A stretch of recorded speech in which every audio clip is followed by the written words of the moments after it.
This video was sponsored by Card Kingdom. You can visit their store by using my referral link in the description below.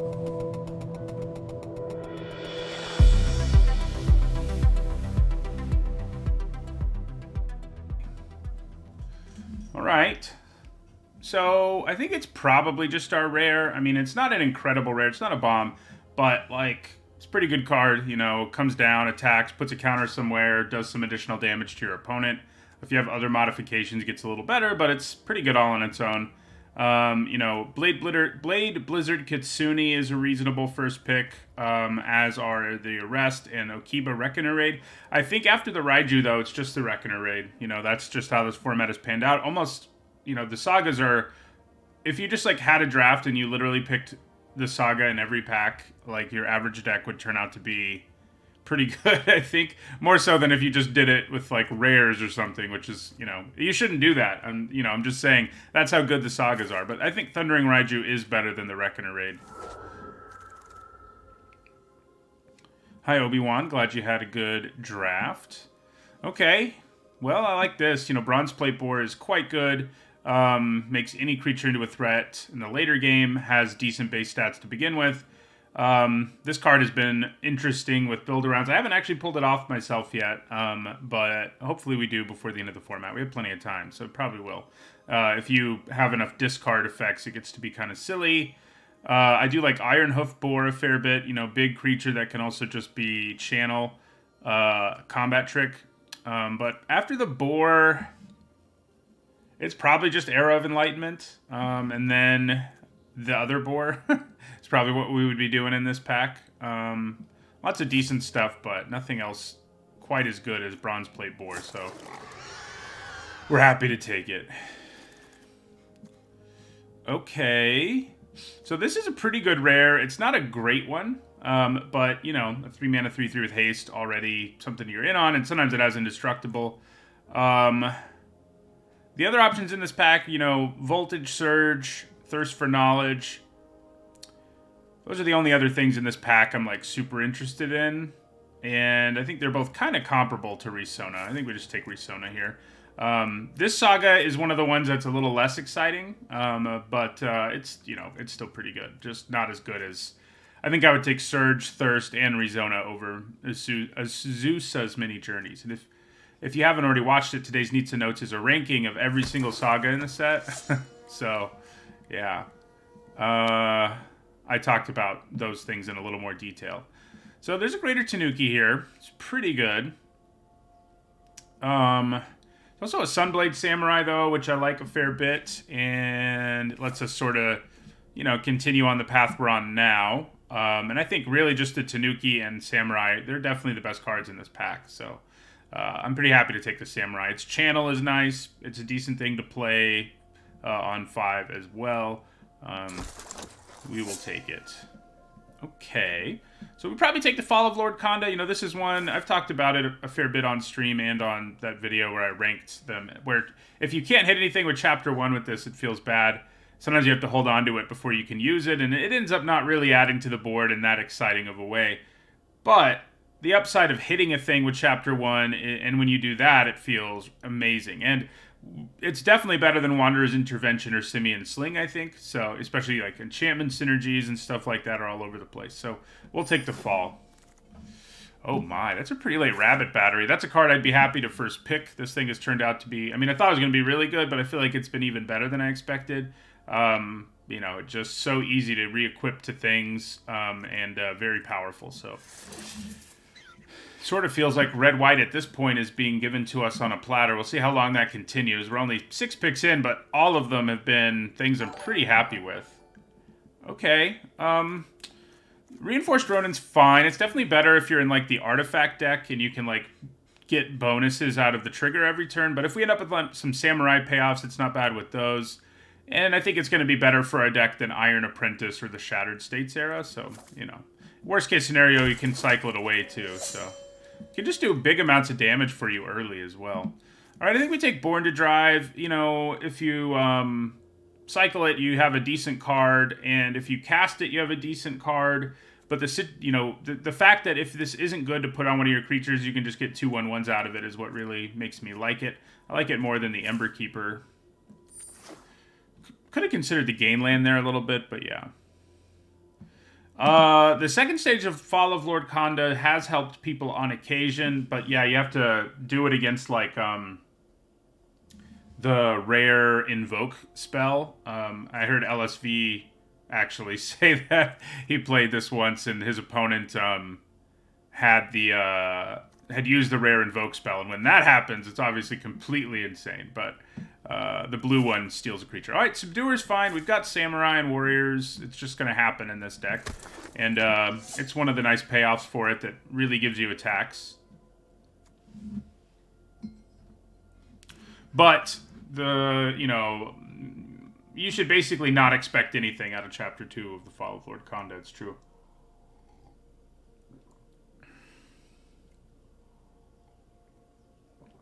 I'm liking what our deck looks like so far. Red-white, it's not an amazing color pair, but I've been pretty happy. Oh, man. Yeah, well, okay. So, Patrol, Era of Enlightenment, and Ironhoof Boar are all things that I want. I think it's probably the Era. I mean, I love this trick, but, Sagas are good. And these two cards are good, but I think Era of Enlightenment is just better than they are. They're both pretty nice, and I wish I could have them all, but we'll grab a Peerless Samurai. It's proven to be a little less exciting than some of the others, but it's fine. Yeah, we could have gone Boar Tribal, it's true. I'm really surprised this came back, because I feel like the secret's out on Sagas at this point, but it does seem like both red and white are fairly open, so... Yeah, Era's pretty good all game. I mean, it has diminishing returns to some extent, but not to the same level like Azusa's Mini Journeys does, where chapters 1 and 2 almost become irrelevant. Well, I guess one of them gains you life, so it's never irrelevant. All right, we'll grab this. I mean, we'd have to end up shifting into a black-red deck to really want that, but it could happen, I guess. Debt to the Kami's not unplayable. I think the puppet kind of is. One has to wonder, as more and more, a larger and larger percentage of cards are playable in Limited, it might be time to start rethinking how one does a set review, because, yeah, that puppet, if you play it, it's not a big deal, but, if you look at the whole of the set, it's like an F, It's not really an F in the sense that you can play it, and it's fine, but it's worse than most of the other cards in the set. But it's tricky. Those things are... it's not terrible. Those things are hard to figure out in set review mode, what's good and what's bad. But, I mean, what's good and what's bad is easier to figure out, but how good and bad cards are compared to the rest of the set, not so much. Okay, well... we've got a Tribute to Hirobi, which is very strong. It can get a little awkward in the late game because it's a little slow, but it's hard to beat if you play it early. That said, we don't have black at all right now, and it's not like either white or red didn't seem open in the last pack. And this pack does have an Imperial Oath, which is quite nice, and a high-speed hover bike, which is also pretty nice. I think we probably end up taking one of them.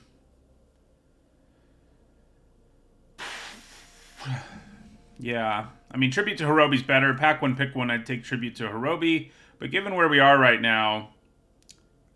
I mean, fixing is a thing in this format, but I can't really count on it. I think we take the Oath in the end. It's been so good. Surprisingly so, really. Imperial Oath. Has... On 17 lands, which if you don't know is a big database of a bunch of people's drafts, thousands of people's, it's the highest ranked common right now, which would not have guessed going into the format. Highest ranked white common, I should say. I don't think, it might be the highest ranked common straight up, but we'd probably take the Companion. This is a Samurai, it's true, but the Companion is just way better, and we're probably going to be able to wheel this if we really want it. Same thing for the Ronin. So we'll just take the Companion. Man. Okay, so we've got an Automaton here. We have 3 artifacts. you know, and we maybe will value them, start valuing them a little more if we take it. Ishin's here too, and obviously he does stuff with like a bunch of our cards. Mostly our, I guess, our Samurai and Raiju and Peerless Samurai. So it does stuff. But we need to find fixing for him. It is tempting to take him just because he's cool, and we're in the right deck for him, really. And it's, I think his ceiling is higher in this particular deck than the Automaton, maybe. I mean, I think the probably the right pick is to take the Automaton, but I'm tempted to take Ishin here. Yeah, let's do it. Let's go wild. Let's find a way to splash black. Jungle Hollow isn't it. Okay, so we've got Kami's Flare, Spirited Companion, and Simian Sling here. All things I like a reasonable amount. If I'd taken the Automaton, I'd probably grab the Sling here, but I'm kind of just leaning towards another Spirited Companion. That's right, over Kami's Flare. That's how this format has felt. Removal is good, but it's not as good in this format as usual because there's so many value creatures. Yeah, I think we take Spirited Companion. Oni Cult Anvil also really good, by the way. If, yeah. You do need to be so all in on artifacts that it's going to be hard for us to make it work. Okay, well, there is a fixing land here, but I think we have to take Kumano faces Kakazan. It's just really strong. You know, again, taking it over a Subduer, taking it over an Ogre. If we end up not playing Ishin, it's not the end of the world. But having really powerful one-drops like these three is pretty sweet. All right, here we will grab removal. No fixing. We'll grab a Voltage Surge. I'm liking our deck so far. We'll see whether or not Ishin is actually a thing. I don't know. That might have just actually been the correct pick because the Automaton is not... I mean, we would have started taking artifacts a little more highly, but we're probably only going to end up with like 7 or 8, which probably isn't enough. Although we do have the Ronin, which is one of the combos I mentioned. I sort of forgot about that. Ronin plus that thing is sweet. We've done that before. But, yeah. I mean, I think, you know,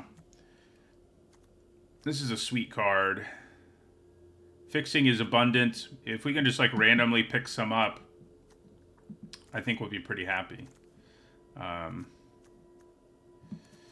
Yeah.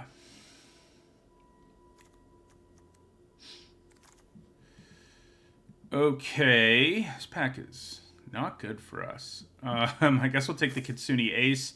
I kind of doubt we play it, but I guess if we end up with, like, 1 or 2 vehicles, it might make the cut. And right now we don't have any.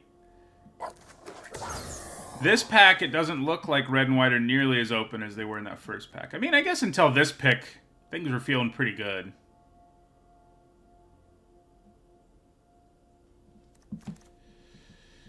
Okay.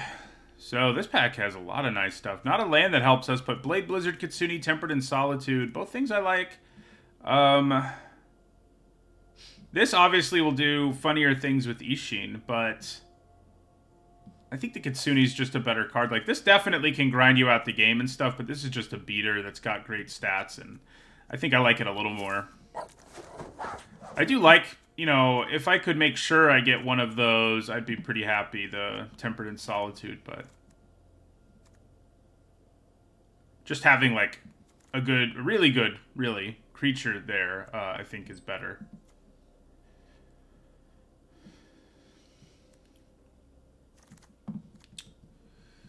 Okay, Bloodfell Caves is good news for us if we're really going to splash Ishin, and these two cards aren't really for us anyway. I mean, the Emergence isn't great in general, and the Kami's really only good in, like, a black-red deck, generally speaking.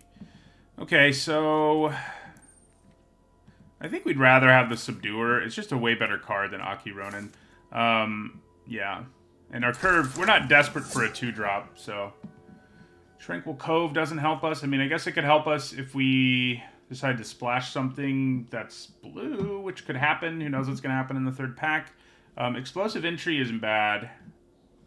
Yeah, we might end up playing the Entry. I think we'd probably take that. Okay, happy to take a Simian Sling here. Really happy, really. Network Terminal is one of the cards you can combine with the Construct. All right, Brute Suit's not terrible either. Is it great? No, but we might play it. Okay, so we got the white channel land, and it's quite good. It's removal spell. That is a land, and that's always nice. And it's probably what we end up taking here. Not a great pack for us. Twisted Embrace is good. I think Iganjo is probably just the best card in this pack anyway, so it's not a big deal. There's lots of nice stuff in this pack. The Modern Age, Completion, Twisted Embrace. These 3 cards really. Thirst for Knowledge, but we'll take the land pretty happily. We could take a Windscarred Crag, but I don't think that would be the right thing to do. Okay, so here is a very interesting pick. This pack has lots of things I would like. So Asari Captains are Signpost. It's not amazing, and we're not a super Samurai-y deck anyway, so I don't think I'm super sold on taking that. We've got Uncharted Haven, which is nice fixing. And then we have Norika Yamazaki, who would let us recast Spirited Companions. I think in the end we just take Twin Shot Sniper. It's not the synergy pick. But it's a really good card. It's basically a removal spell. Yeah, I think it's what we got to take there. That pack had a lot of things I would have liked. Okay, all right. So how are we doing on Warriors and Samurais? We have 7 Samurais. We don't have any Warriors, interestingly. I think that interests me in this over a Ronin or a Synthesizer. Let's go for it. Or a Companion, even. Okay. Probably just another Voltage Surge. I think it's better than Seismic Wave. Seismic Wave can spike sometimes and do something crazy, but a lot of the time it doesn't. It's worse than Voltage Surge. But Aki Ronin's not bad either, but we'll take a Surge here. Another Asari Captain. Yeah, all right. Sure. We know there's one other one going around too, and if we can wield them all, we're going to be happy. So it is starting to feel a little like maybe we shouldn't try to play Ishin here, but if we want to, we do have a Scoured Barons. The awkward thing about Ishin is you have to play it at the right time. And so splashing might not be wise. We've got a Flare and a Patrol, both of which I would like. What the heck? We're getting Asari Captains. Let's just go for it with Ishin here.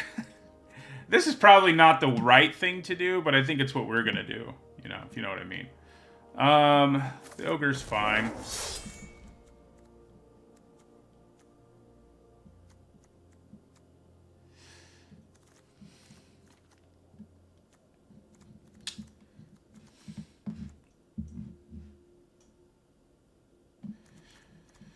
I could see him actually being good and constructed in the right deck. But yeah, he needs the right stuff. Our deck does have a bunch of cards that key off of attacking, so he's going to be good in our deck. It's just a question of whether he's worth playing. Okay, second Kamano Faces Kakazan has me very happy. Take that every day of the week.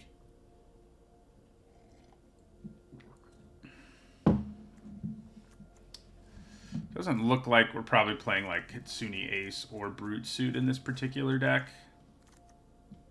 Although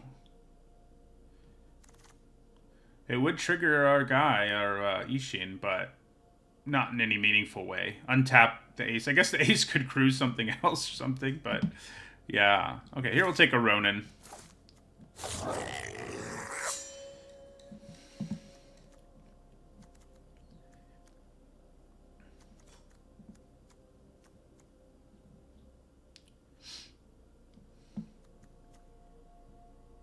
The responsible thing to do is probably not playing Ishin, but we'll see. We might be able to make it work. We do get a third Asari Captain, which we suspected might be the case. So, I mean, we're definitely there on Samurais after this pack. Yeah. Yeah. I mean, and he's going to make things absolutely massive. Like, if we have Ishin and an Asari Captain in play, it's going to be hilarious. I think we're going to try to play Ishin here. I think I may regret it, but I think it looks like it's going to be fun. We do have a lot of ones. Not as many twos as I would love to have with Kamano Faces Kakazan, but we can play a Rabbit Battery and get a counter, or a Sling or a Ronin, but doing it on a Ronin kind of sucks because it's only going to matter for a turn. But it is something. Okay. Red and white were really open. I mean, I do think this is, you know, a color pair that doesn't perform super well, but if it's as open as they were in this draft, I think you can end up with a pretty sweet deck. And we've had we've had pretty good luck with this color pair. I don't think I've ever won more than 5 with it, but I don't think I've ever lost. I think every time I've gone 5 and 3. So, yeah. Okay, so probably not playing the entry. Ronins aren't great, but yeah. After that, trimming this down is going to be tricky, I think. Just because it was so open. So, I mean, Peerless Samurai is not great. It does do some neat stuff, but nothing great. I don't think you really ever want to cut your first fall of Lord Konda. I think that's a really bad idea. I think we cut Peerless Samurai. Unstoppable Ogre's not really... I mean, it's okay, but we have to cut stuff. And if that's the case, I think the Ogre gets the axe.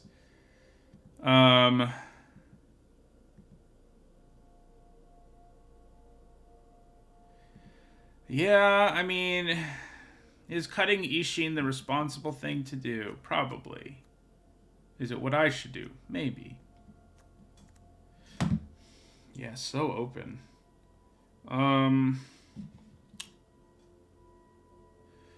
Boy. I mean, Simeon Sling, I guess, is kind of on the chopping block.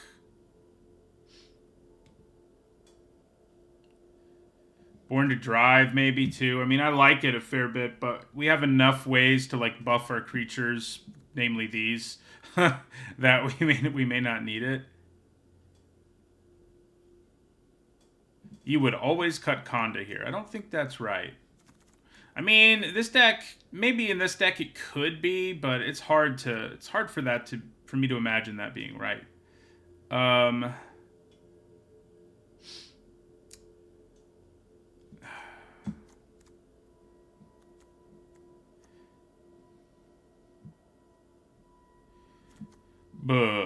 So, I mean, I could see cutting a Ronin, too.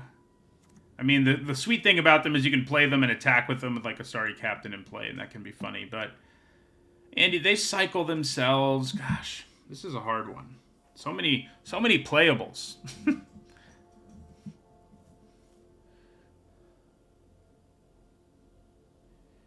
Yeah, I think I'm going to keep it for the lulls, if not experimentation. I do think Born to Drive gets the axe here. I've had good experiences with it in this deck, actually, but it's not great. I'm not 100% sure we want to go down to 16 lands in this deck when we have Imperial Oath and 3 Asari Captains. I guess we have Sunblade Samurai.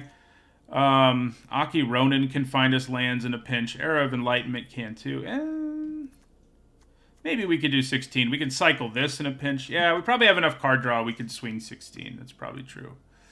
It's more important we have red mana early. I think we'll cut one of those. And then, yeah, we still have to cut so many cards. I mean, the Ronins aren't great. Thank you for the raid, Jinx. All right. How many warriors and samurai do we have?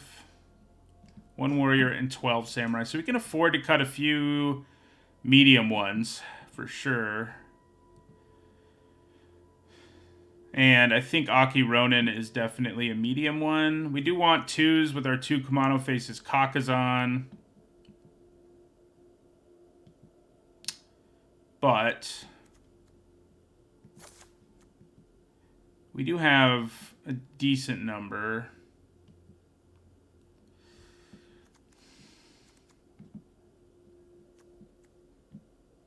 Tricky. Yeah. I think we go down to Ronin, too. Gosh, maybe we go down to Voltage Surge. I know it's crazy, but it doesn't feel like a bad idea.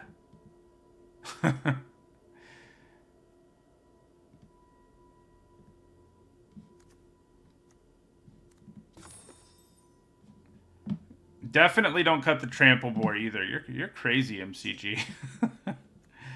It's like a really good card. I mean, yeah, we don't have artifact synergies, but it's still really good. We definitely don't cut that. I think it would make more sense to cut Voltage Surge.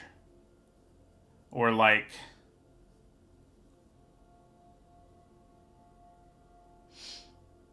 Yeah, I would normally play it in this deck too. My only concern about the Surge, about the deck, is I need to hold on to a critical mass here.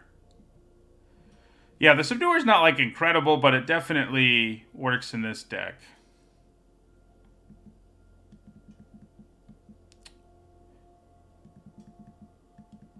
So, the Trample Bore is a 3-mana 3-2 with Trample, at worst. That's already playable. And, then you can reconfigure this and make anything a threat late. It comes up all the time. You know, in my experience in this format, it comes up all the time.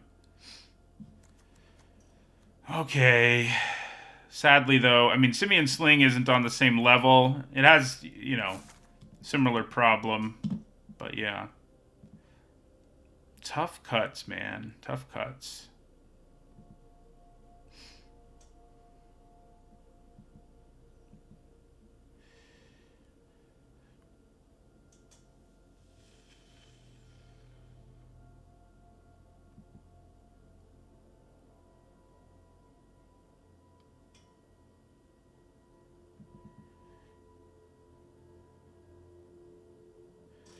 Sorry, MCG. I mixed up your name. You're right. It was Jinx. Everybody wants me to cut the Fall of Lord Konda. I can't do it, okay? I like the value too much. God,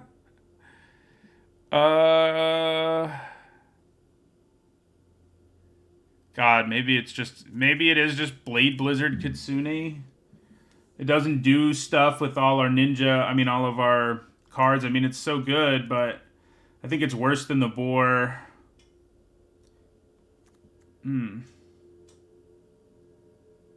Yeah, we're going to do it. I don't love the cut there, but I think we want our deck to be very samurai-y, and we still have 10 and 1 warrior, so I think I feel good about this.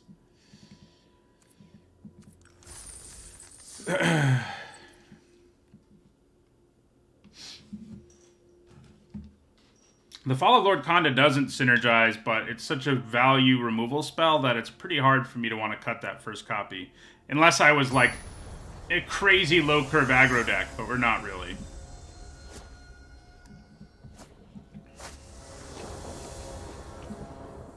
We could be, but we sort of, with the Sorry Captains at the top, I mean, doesn't feel like that's where we're headed.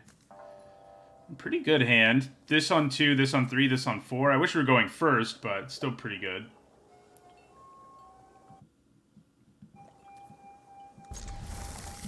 Yeah, that's the good problem to have, I guess, when you are having a hard time figuring out cuts. It means that your colors were really open. That's the plus side. Alright. See if we can find some black mana here. No, but I think we're pretty happy with Kumano Face's Kakazan. I guess we're not going to have like time to cast it right away, but I still think we're probably happy to draw it. Because next turn we probably just play Risona and Rumble.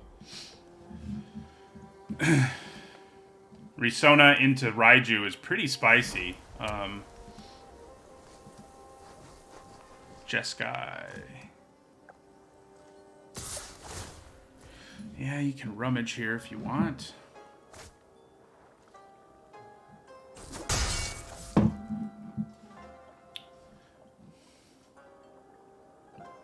Play something that can't block Risona, please. Okay, that works. That works for me.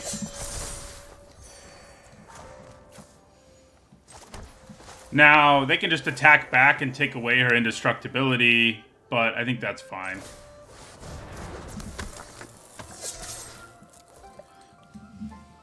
That's what's kind of funny is in a lot of ways it's just a 3-mana 3/3 with haste. On boards where you have like a board state already and you play her, she can be more of a problem, but it has to be like just the right board, you know. That's not always going to happen for you.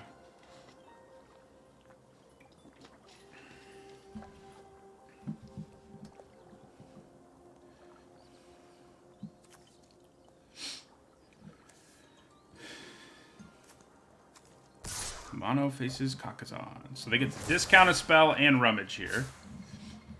Seems like they're mostly a red-white deck. I wonder what they're splashing blue. Oh, okay, they just discarded a blue 2-drop. Probably means they're all 3 colors. Are they just going to kill her now? It's entirely possible.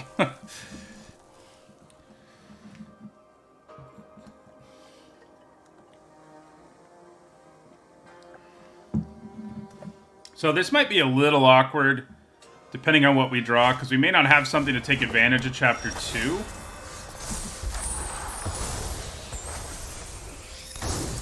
Alright, so we have a pretty good attack here if we play Raiju. I think we put the counter on Risona.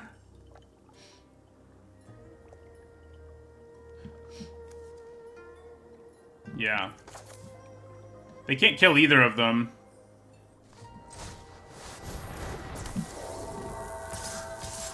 So we want to put the counter.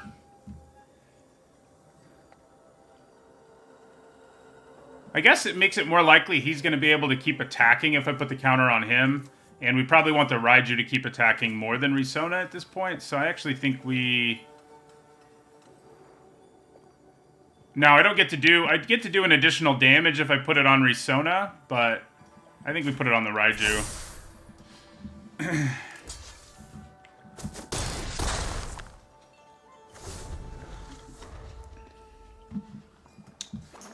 So, you know, if they play something big here and we just get to go, like, Fall of Lord Kanda, we're going to be pretty happy. It is awkward. Voltage Surge isn't doing much on this board.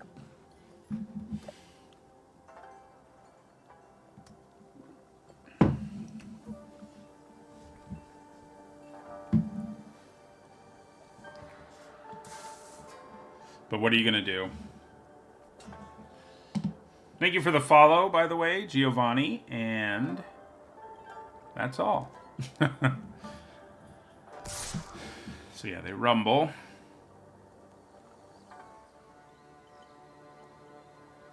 Drawing a swamp would be pretty spicy. Doing Raiju's trigger twice is not a joke.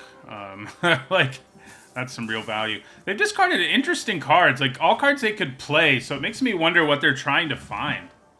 And scares me a little bit, too.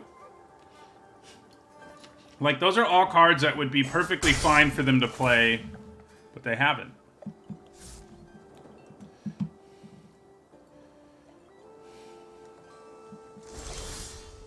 Okay. Well. Then.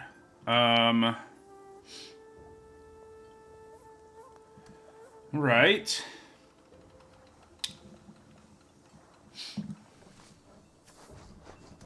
So, I think we attack with all 3 and put the counter on Hand of Enlightenment. Hold up Voltage Surge. Yeah.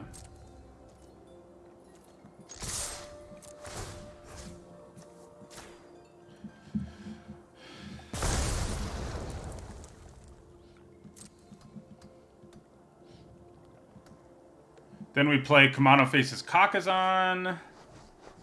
That's probably it for our turn. I mean, hi, Espada.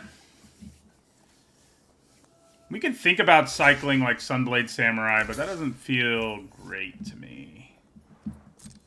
They have to have something here, right?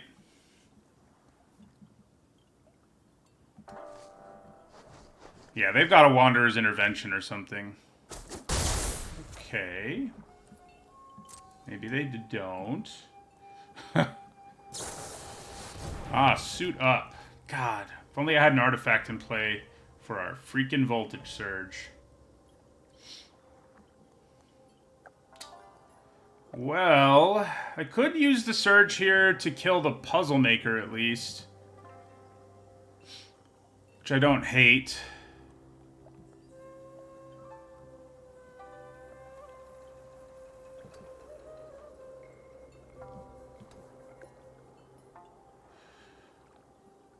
Yeah, we don't need to do it yet, though. We just have to let this happen, unfortunately.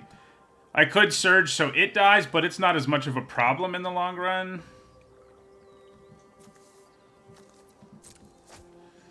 But yeah, that's pretty gross there. I mean, if we had a way to punish it, it would be a huge blowout, but we don't have it. We don't have it. Okay, so...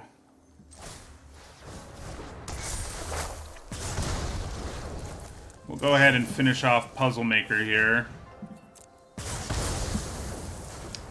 Then it's a question of whether I want to channel this. I don't think I do, because if I keep it in my hand, there's a greater chance I can take advantage of the counter, either because I draw a creature I can play, or I just play the Samurai. So...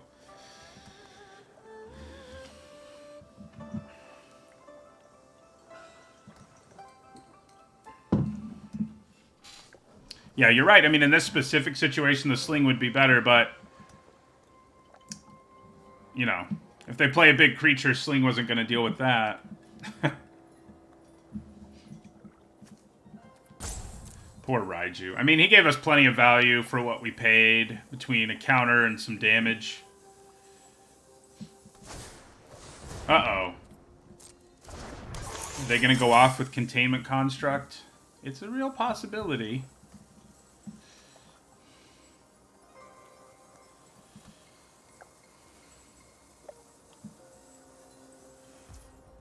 I think they're going to attack me here, which is spicy. Okay. So this plus Containment Construct is pretty gross, so it makes sense, actually. I've seen people do all kinds of things with it. I haven't actually seen the Ronin used with it yet, but obviously that's pretty good. Makes me wish I had my Voltage Surge. Again. That's actually not how you want to compare things game for game, because that's very results-oriented thinking, which isn't really what you want. Yes, situationally, I mean, it's so hard. You'd have to play like 1,000 games to come to any real conclusion, is my point. You can't do it based on 4. Oh, that's not good. Okay, I'm trying to turn the tables on us here. And it's not going too poorly for them.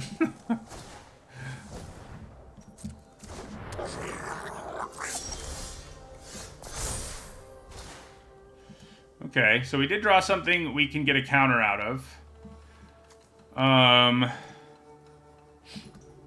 So that's nice. So I think we attack with Risona.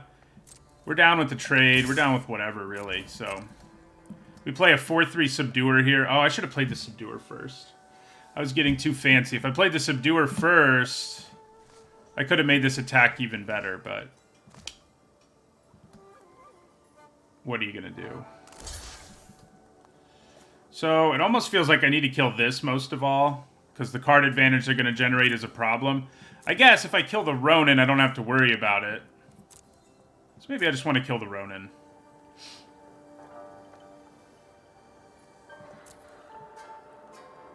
It is a better blocker. Yeah. We'll kill the Ronin. Then we'll play Subduer.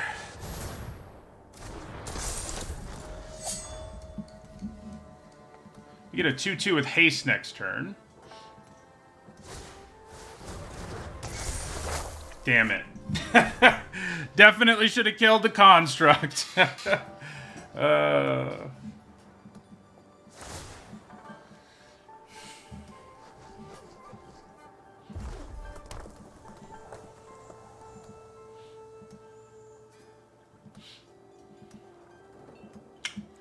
I could have channeled this and played this last turn. Something to be said for that, maybe.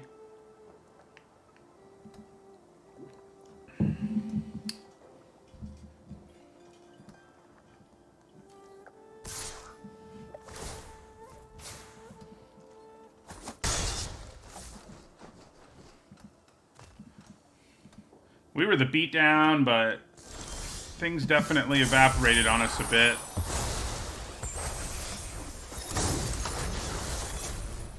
Okay. So we could play the Fall of Lord Konda here to get the Specialist out of the way.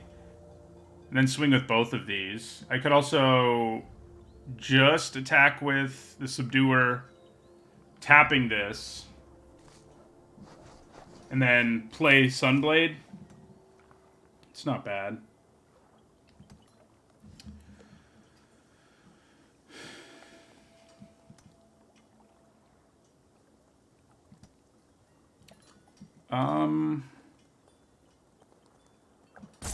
Feels like the Fall of Lord Konda play definitely puts our foot on the gas a little more.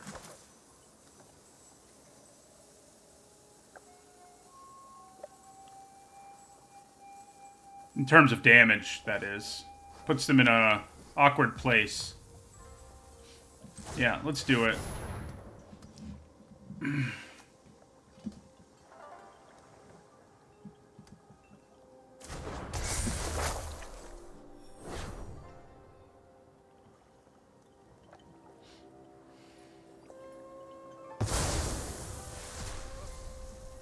Then I think we just swing out.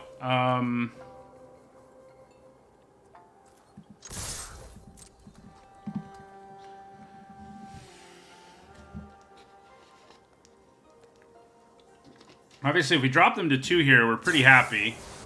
Oh, are you serious? Okay. Felt like... Now it feels like we should have held on to the Fall of Lord Konda. We've made a lot of mistakes, it feels like, you know? We've made decisions that... Like, played Voltage Surge, and then they played this, and then we played the Fall of Lord Konda, and they played that. Doesn't feel good. I mean, I don't think it's a straight-up mistake, but it definitely doesn't feel good. Yeah.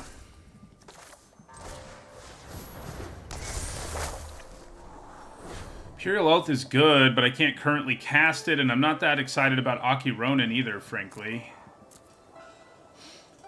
I mean, the Oath does potentially get us back into this game, but having to wait as long as I'm going to have to cast it is a problem. I'm probably just playing Sunblade Samurai next turn, so...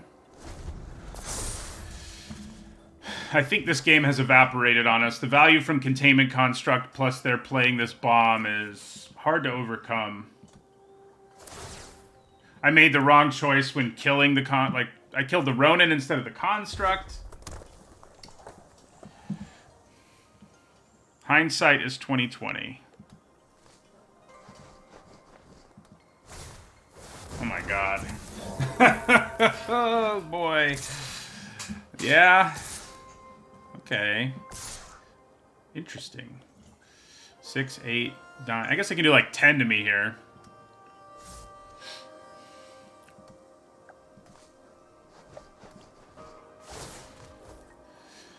Oh boy. This game did not feel good. I mean, it felt pretty good at the beginning when we played like turn 3 Risona, turn 4 Raiju, but since then, not so good.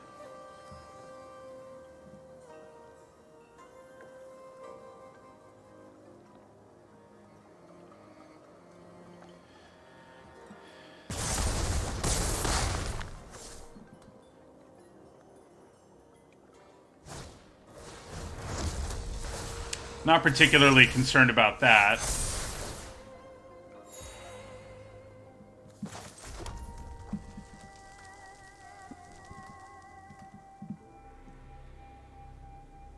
So we're at 8.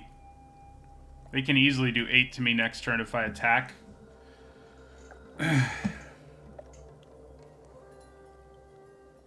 Put a counter on this.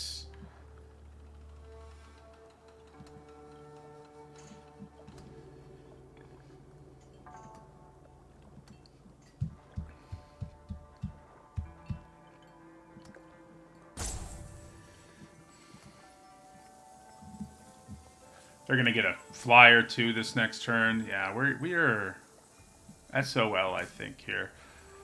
If I play my Samurai and hang back, I guess maybe that gives us the best chance, like if they make a mistake.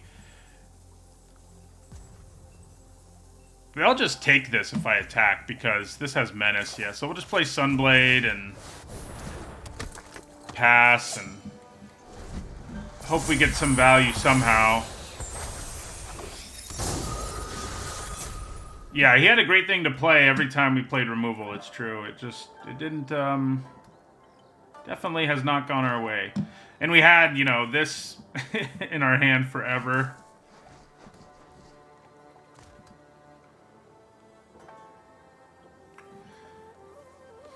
We're pretty close to dead. I mean, they could even ping us with the reactor for 1 additional damage if they wanted to. The Raiju's ability is going to ping us for 2 if they put the counter somewhere other than the Samurai. So...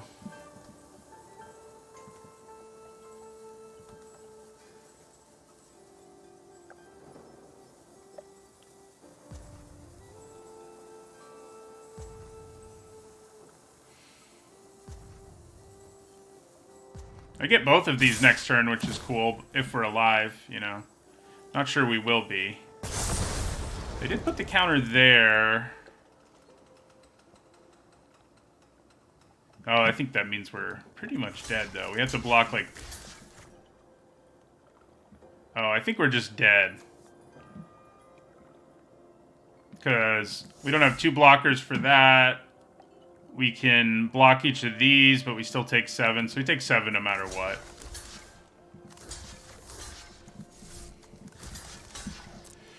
We dead.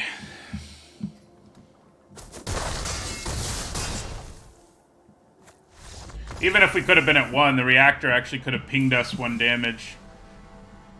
Yeah, this deck's sort of an experimental one with us shoving Ishin in it. But yeah.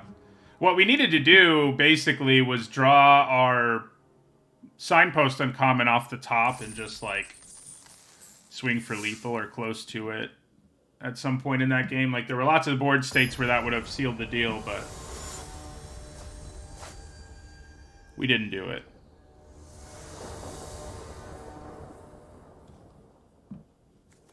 Not an amazing hand. We have 3 expensive cards. 4, sort of. I think we do have to keep it, but we can use the Sniper as a cheap removal spell if we need to.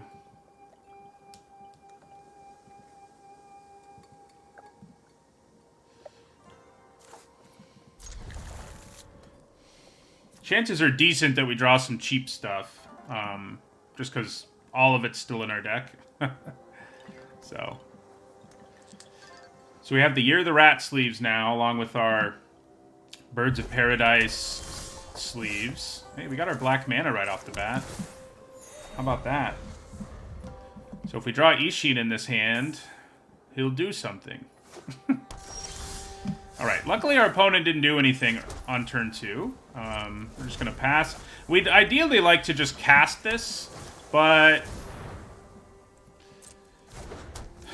do I have the luxury of waiting here? I think we do, because if they try to buff it or something next turn, we can still snipe it.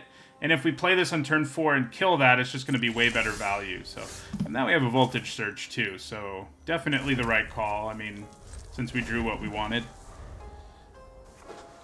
See what they have here. Ooh, so they don't have any mana up this turn, right? Right. So we're okay with this. We don't need to kill the Goshintai right away. And I don't think we do, because the Sniper can't kill the other one. Yeah, so we take 2 here.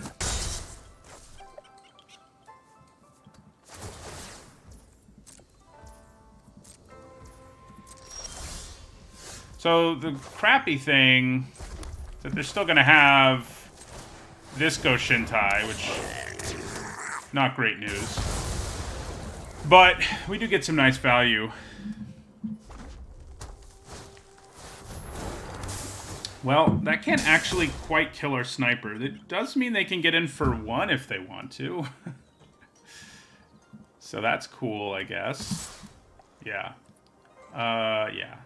If I had mana up, I might block and surge the thing, but we don't. In fact, I definitely would have if I had the mana up. Okay. Things getting a little spicy here. I could just play the Captain and attack. I could also just play the Samurai, which is pretty good. But I think maybe the Captain puts them under more pressure more quickly. I could go Captain, Captain, which might be spicy. Yeah.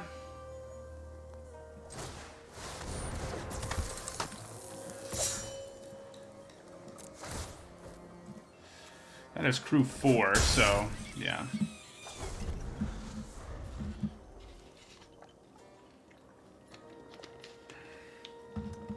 I think the shrines in this format are actually better because they're creatures. That makes a huge difference. I mean, that does mean they're easier to remove, but the fact that they actually add to the board is just a huge upgrade for the most part. Okay. I could throw her in there and attack with her, and she'd get the nice buff. They don't have what they need to crew that. And then I could play Spirited Companion in the second main phase. That's not bad. Let's give it a try.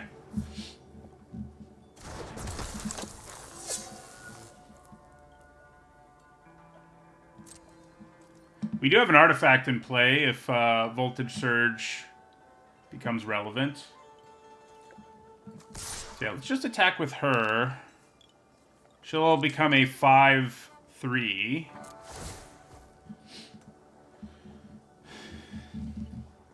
So... Seismic Wave. Yeah, that's annoying. But... not a disaster. Luckily I didn't play this Spirited Companion first. That would have been bad. We'll play it now, though. If we ever get to cast this Imperial Oath, it's going to be sweet.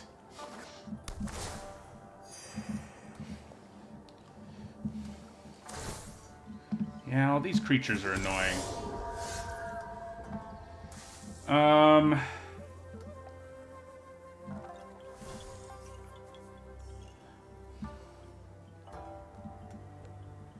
Alright, so I think we go to combat.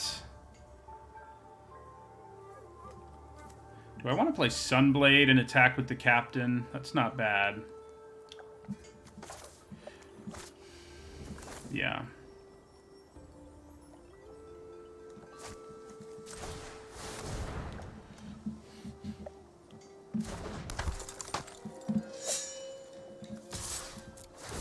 They can just chump it all day is the sad part for us right now, but at least we're forcing that to happen. You could even triple block it if they wanted, I guess. Little do they know we have 2 more in our hands, so that doesn't hurt our feelings too much.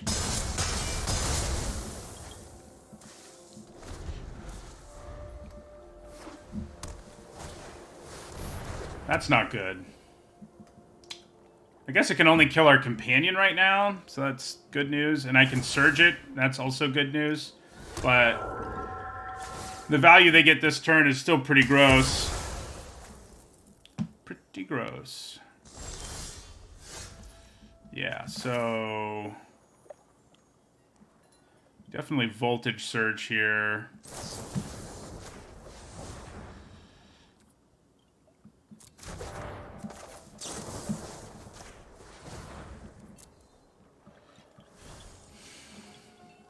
It's gonna crew the mech. Yeah. If only I had like a better attack here, but we are gonna play this. And our boar. Which will finally give us the ability to run over these tokens, potentially. Oh.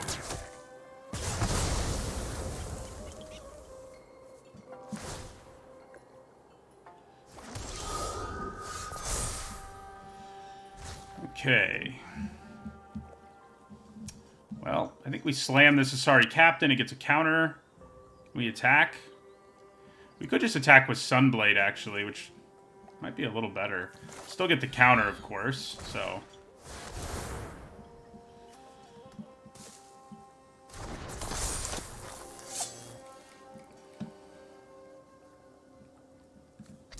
yeah, let's just attack with Sunblade here.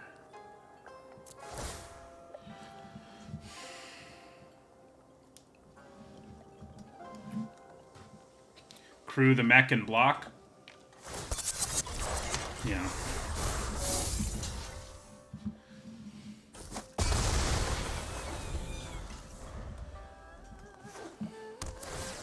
I wonder if I should have surged this when I had the chance. Might have been the smarter move, all things considered.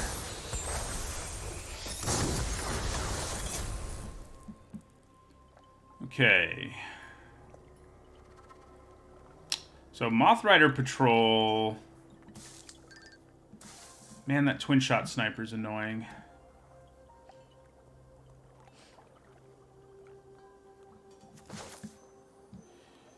Okay.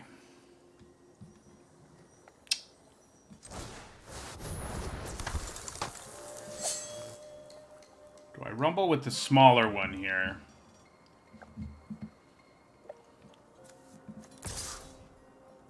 Or do I just rumble with both?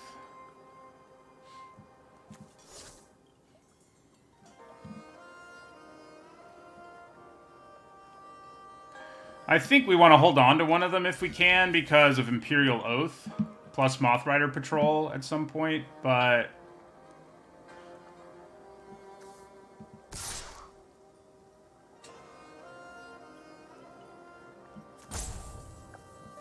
yeah, we'll attack with a smaller one.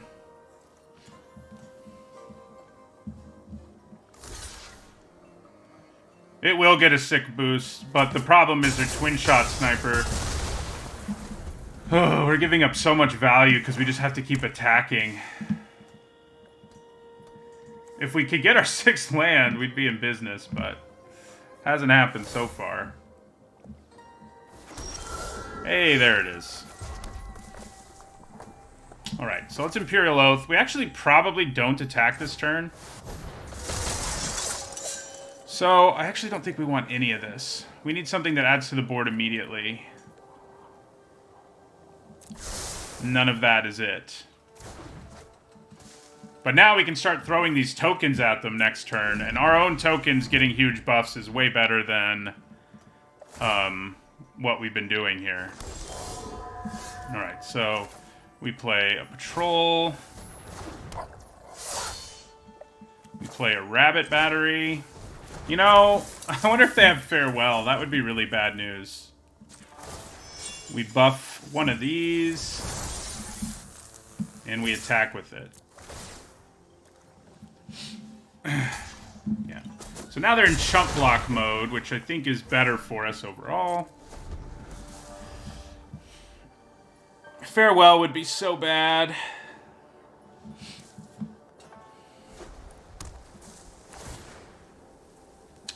We're getting to a point where just attacking is going to be the best option, I think. Like with everything, I mean.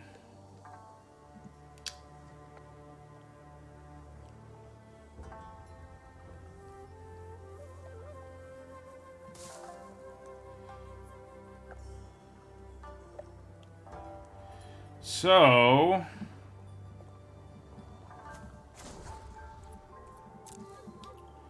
do I just swing out here? Kind of feels like I just swing out here. Whose toughness do I want to boost if I do that, though? With the battery. I guess maybe Asari Captains.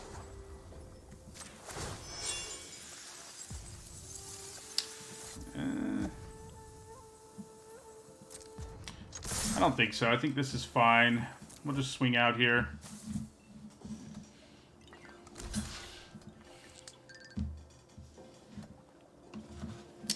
Yeah, maybe tapping down the sniper first would have been smart.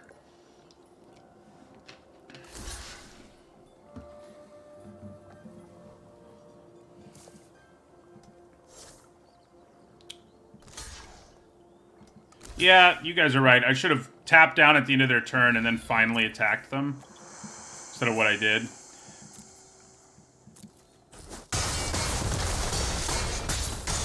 But I think we're in pretty good shape overall. Let's just hope they don't have farewell.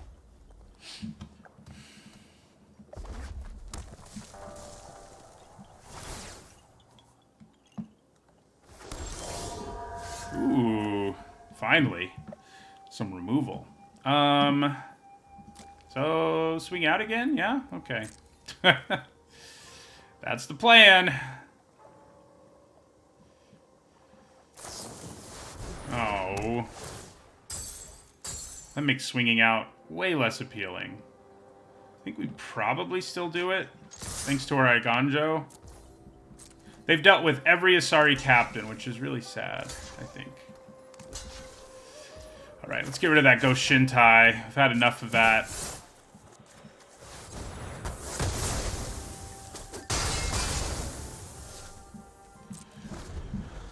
We have them down to 4.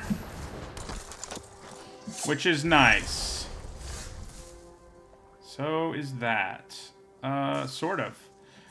I guess. I'm not super pumped about the idea of sacrificing anything here. I could kill them both, though. So I think I just attack with both.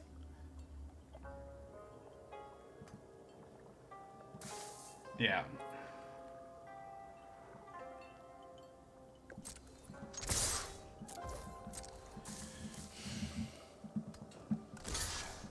Alright, so I guess it's not really a blowout, but I think maybe I sack the Rabbit Battery, but this does put them down to 1. Puts him down to 1, and then I can kill the other creature with the Surge. Kill one of the creatures with the Surge. That's probably worth it. Especially because I can have 2 bodies if I want to. I guess if I Surge, I still have a 2/3, though, and I kill one of these. But I have to give up the Rabbit Battery. Yeah, so I think... Then we finish this off with the Surge. And... yeah. We'll leave the Rabbit Battery off. No, you can't Surge to the face, sadly. Alright, so let's take the Rabbit Battery off.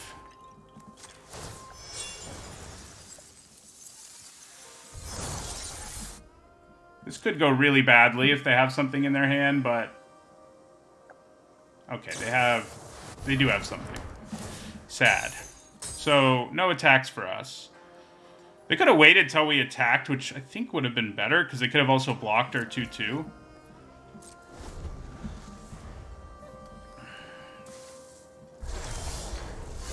Oh, hello.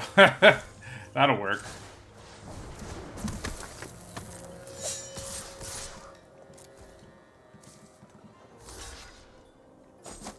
Yeah, we got there.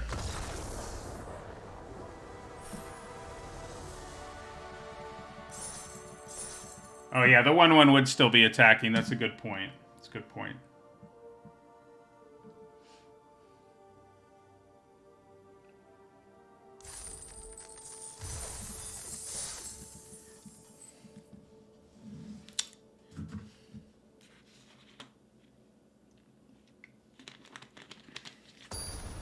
That's probably what I would have done with the Epiphany in that situation, and then I would have realized I was dead.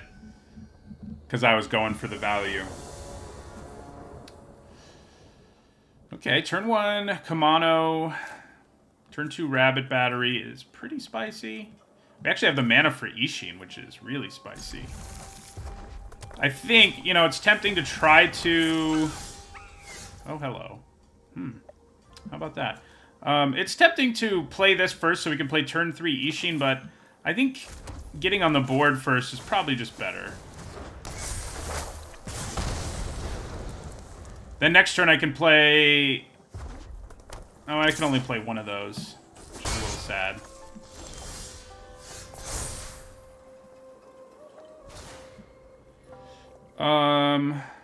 Yeah, so definitely play our Rabbit Battery here.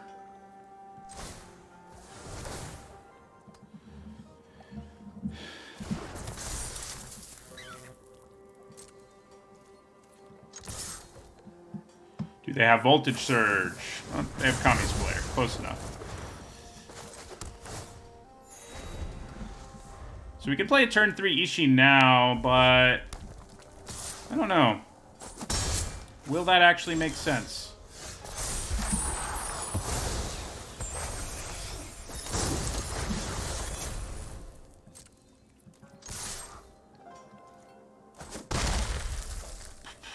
It almost seems better to play the Subduer. And then next turn I could play Ishin and tap down 2 blockers if they have blockers. So let's just play the Subduer. It is more likely to die to like Voltage Surge or whatever, but I think I'm okay with that. Or another Kami's Flare. Keep saying Voltage Surge and we keep seeing Kami's Flare. Okay. We kind of have to play this land. Well, not really, I guess. So let's attack them here. I think maybe... Let's play Spirited Companion and Kamano faces Kakazan this turn. That seems pretty good. We'll attack with the Etching. Play Spirited Companion. Okay. And then another Kamano faces Kakazan. I think we hold on to this for a removal spell. It seems too good, and we're not desperate to get above 3 mana right now. We're okay with 3, you know? So, I can live with it.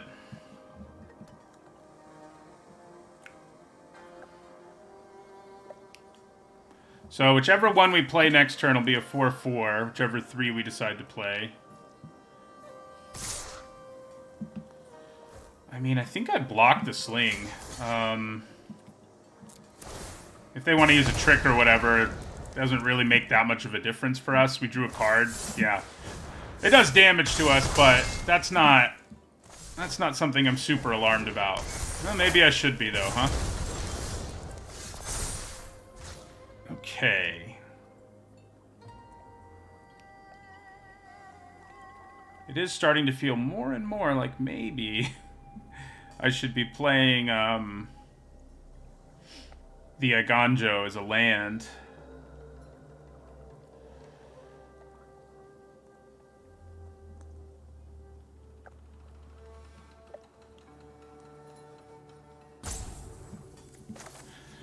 I could just swing at them for 6 here.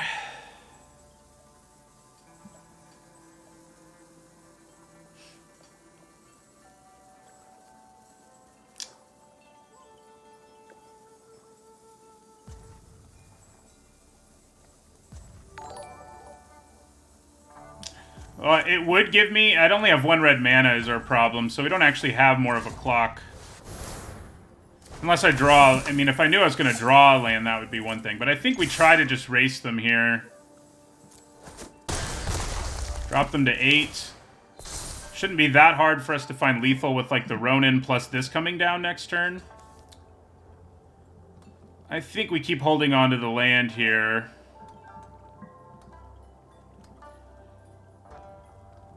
Yeah, I mean, if we draw a land, then yes, we would have lethal, but there's no way we know we're going to draw a land. But that all said, we are tapped out here, and we're sort of going all out, so it may make more sense just to play the land. Because we're not going to be using this turn, and we're going to try to kill them next turn, so... Yeah, we're going to play it as a land. Try to get them this turn.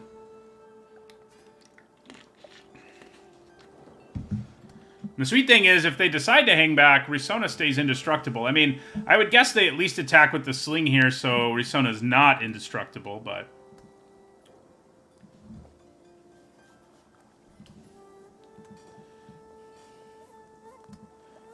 Our deck does have a lot of haste in it. It's going to be sad if we don't get to play Ishin, but right now it doesn't feel like we're going to. Heiko. Okay.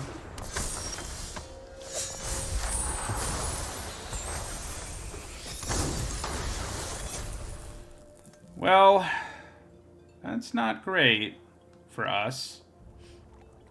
So I could go up to 9. The thing I don't love is that they can get back their Ironhoof Boar.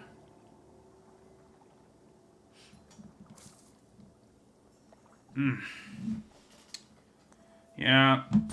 Now it feels like I should have held on to Iganjo, because I would have been able to attack here and kill the Heiko as it blocked, and now... Now we're in horrible shape.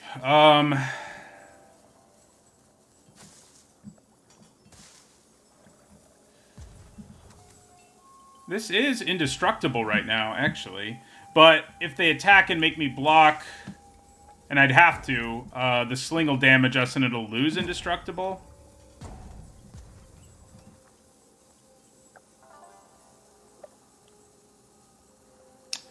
I could cycle the samurai. I could attack with this, cycle the samurai, and play Ishin. Oh, it has a counter. You're right. Good. Yeah, it would have made sense if it was indestructible, I guess.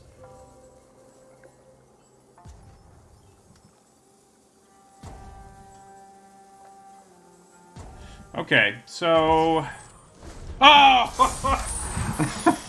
I ran out of time. I didn't realize we were roping that much. Okay, well now we're definitely gonna lose. That's good.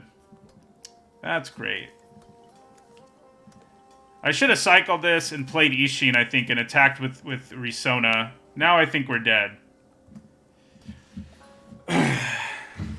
Well, it's like I'm trying to give us a slump. We haven't had one in the format yet, but... having a turn like that will certainly help you in that direction. Analysis paralysis, yeah. I mean, I think they attack with Heiko here and get back the boar.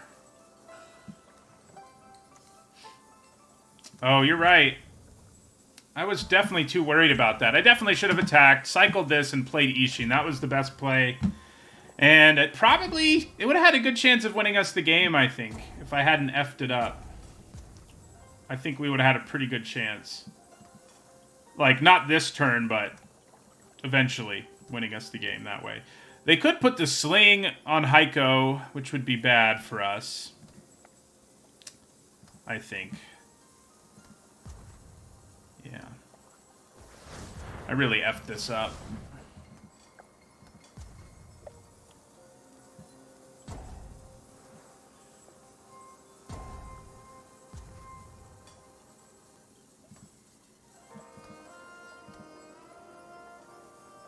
So yeah, if I had attacked, was at 9 life, and had Ishin in play, pretty sure this wouldn't be as much of a problem as, you know, and it's about to be a problem. I think we just go to 2.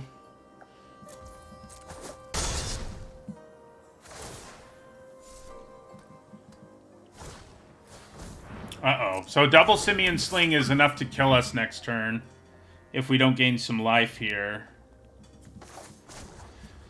Oh, God. So mad at myself. Do I cycle this away, too?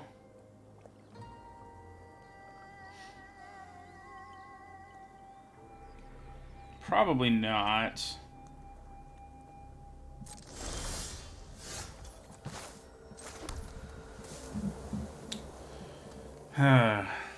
Okay. Wish I had more than 1 red mana.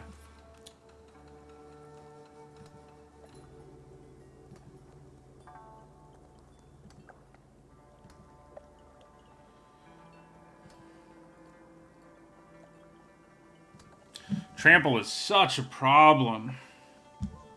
God. Running out of time on that turn was brutal. So brutal. We'd be in such better shape. So what happens if I play the captain and swing out here? I die. That's what happens. Alright. So I think we just throw a bunch of stuff on the board here.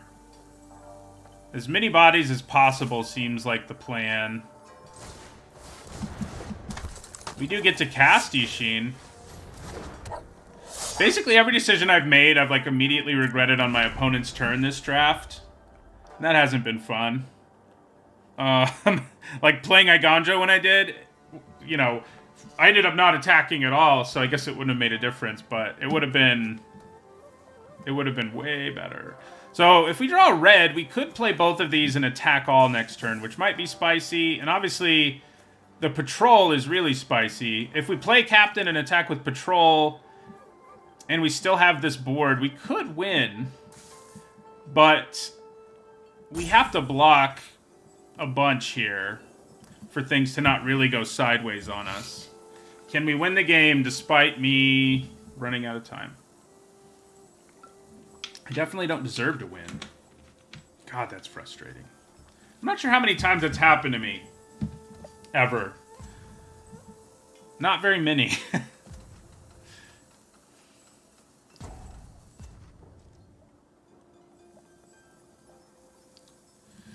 If they are too scared to attack here, we might actually manage to get there. I don't think they should be. Like, their attack here is a huge problem. Yeah, like, it is very difficult for us to find a way to make this work. Okay. So, we have to hold on to all our samurais, basically. So, do I just block with Etching of Kumano or double? I have to double block with the etchings, and then hope we can play Asari Captain next turn and swing for lethal with our Moth Rider Patrol. That is, I think, the line we take here. Because we have to hold on to all of our samurai for our captain to do its thing. We might still be dead here. They could have another boar in their hand or whatever. Although if they had another boar, they probably would have swung out. So this ends up with us taking 2. Lots of things can kill us here, but I think this is our best route to take. If they have removal, we're dead. We go to 2. Is Asari Captain plus Ishin gonna bail us out of this game where I effed up gloriously? Okay, looks like it is. I'm glad. I mean, they could still have something to kill the Moth Rider, which would be really bad. We can actually play the Ronin now, too. Alright. Well, this is our only out. More or less.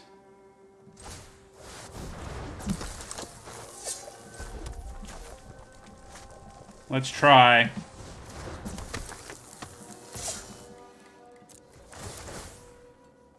Yeah!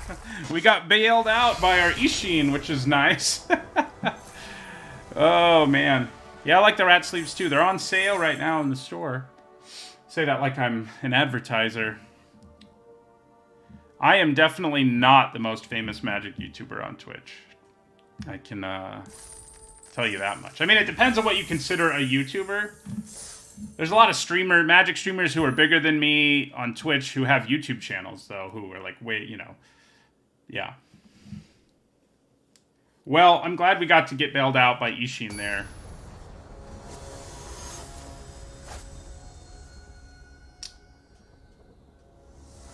I didn't deserve it, but we did it.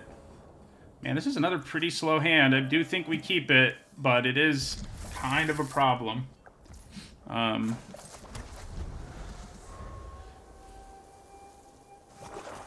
Thanks, Tulatesh. Glad you like the YouTube channel. Let's play a Mountain in case they play something we feel like we really need to snipe.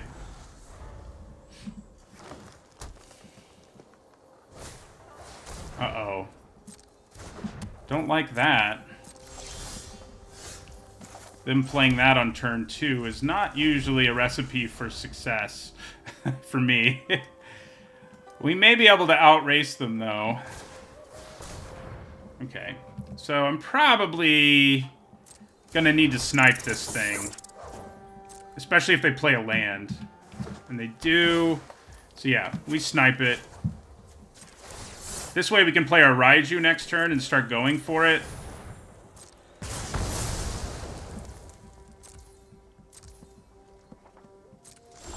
We can actually have back-to-back pretty spicy turns with haste creatures here. So we just go Raiju.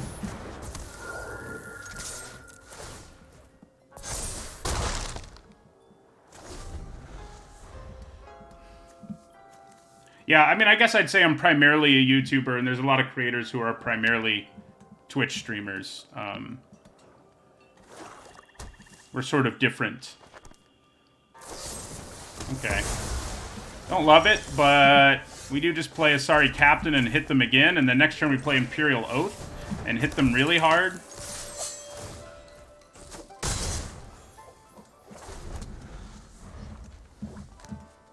Could play Risona, too, if the haste is appealing.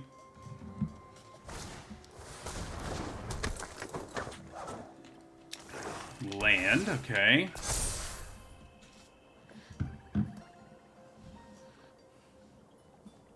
Do you have another removal spell? I'm going to be sad if you do. Not exactly. You don't exactly have a removal spell. Okay. So... Could play... I think I'd probably just play Oath and attack with the Captain. Yeah. I think another Captain seems really good here. I don't know how much we want the Ronin, but it is another haste creature, I guess, off the top, and we can just slam a bunch of haste creatures to get through for lethal. Does feel like Kumano faces Kakazan is a little less good here, but I think we leave all three of them and just reorganize them. So we attack here. They've got to block it. I wonder if they chump or double block. They double block. I think that works for us, because we know we're drawing another one off the top. We definitely want to kill the Silencer most of all. I'm sure we get to kill both, but...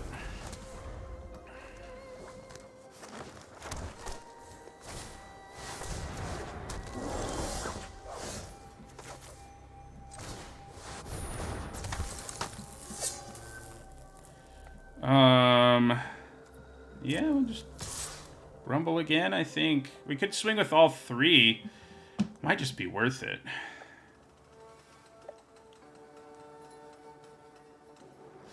Yeah, I don't think it is. If they block, we're cool with it. If they go down to 3, I'm good with it. Oh, you're right. I should have attacked with the 2/2. You are correct, sir. Mistakes were made. Oh man, not our haste creature.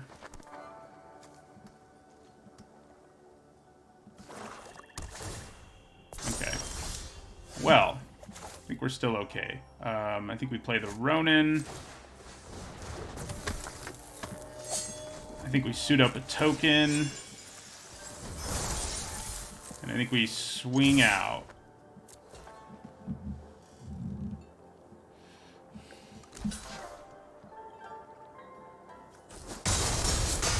I've made so many mistakes in this draft. It's kind of hilarious.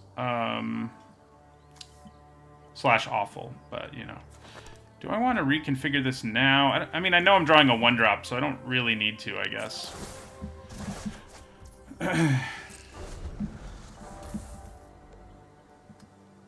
Do we kill you despite mistakes again? We do. This draft, you know, in terms of making mistakes, this has been a really bad draft, but we've managed to keep winning anyway. And we even got to win with Ishin. That's the real reason I put myself in that position in that last game. It's because I wanted to win with our card we probably shouldn't be playing. That was the real reason behind it.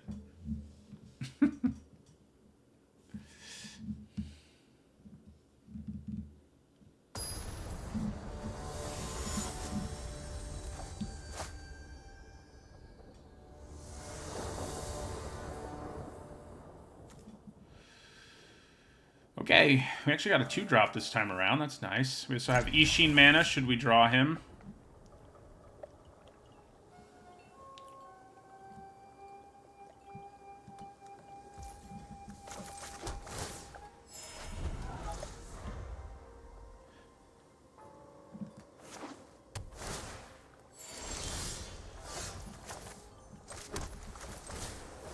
Yeah, this is a situation where I would say our draft definitely went really well. I think I did a good job navigating that.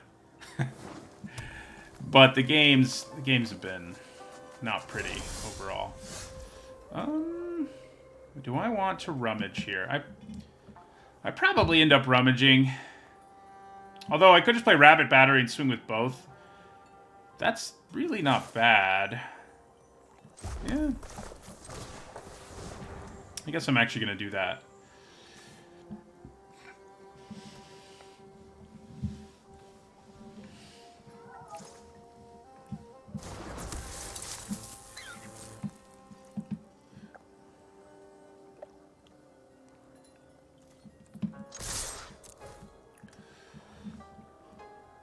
They've got something for us here. Well, maybe not. We will end our turn. I guess I could have moved the battery. Oh, that's what they were thinking about doing. I probably just surge this before they get to use it. Yeah. We don't need them accelerating their mana. We need to bolt the bird, as they say. Yeah, that's annoying. So, again, I don't really think we rummage here. I do think we suit up our Ronin.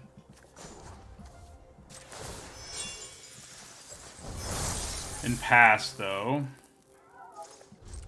Next turn we can play the Captain and attack with the Ronin, which is not bad. And then maybe we Oath if we draw a land.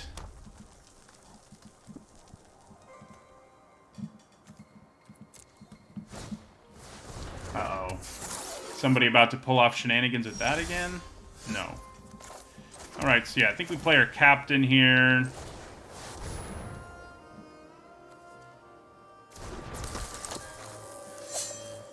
I think we attack with the Ronin, and never mind, they kill their Captain. Alright, so we pass the turn.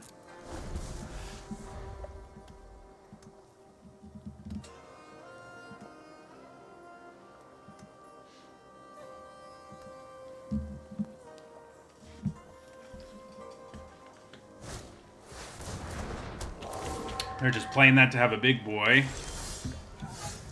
Okay. Let's Era here. Okay, well, pretty happy with both of these. I would like a land too, but Fall of Lord Konda gives us a removal spell, and the Raiju gives us a pretty real attacker. I think maybe I want the Fall first.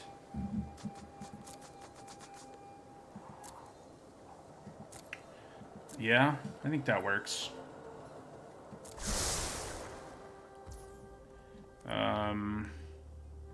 Do I want to take this off? I don't think so. We do have Surge for 4 if we want it, but we'd have to give up our Rabbit battery. We can also Surge the Construct, which is probably what we need to do, especially if they try to discard or something.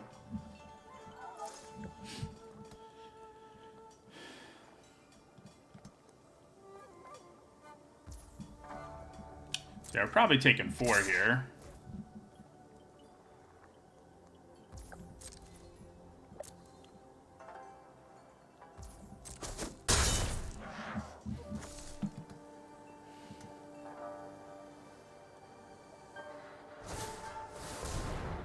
Alright, let's see where they put this counter. I'm guessing they put it on the Mender, but if they put it on the Construct, we're going to get a lot of value.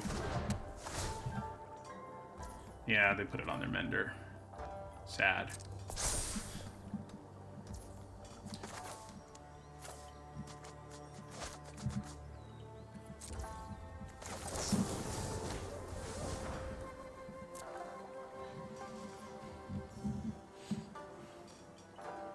Just doing 2 with it.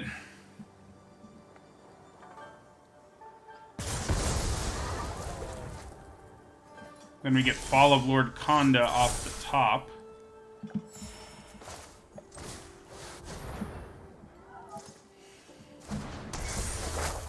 Get rid of that Geothermal Kami. We're definitely playing a little more of a control game this time around. And pass our turn.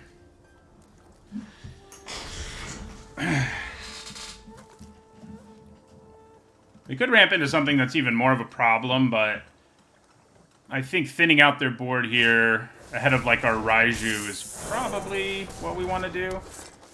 Yeah, that's annoying.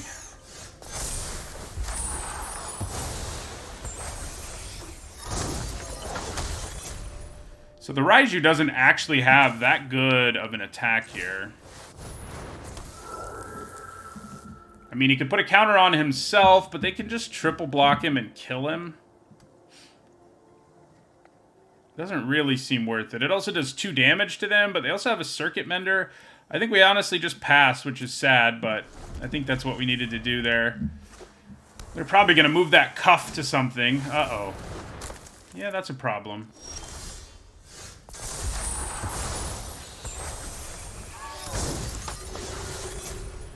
It's going to be tough to overpower that Sky Turtle. That's for sure. Crap.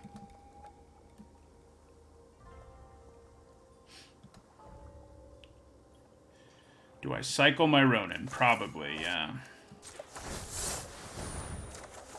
So we can play our Oath next turn at least.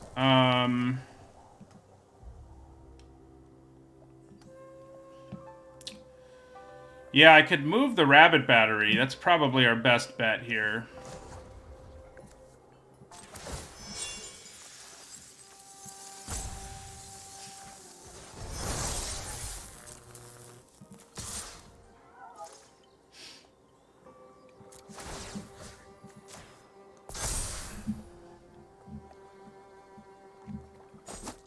Okay, I mean, at least we get in for 5. Don't hate that. And I think we move the battery back to the Ronin.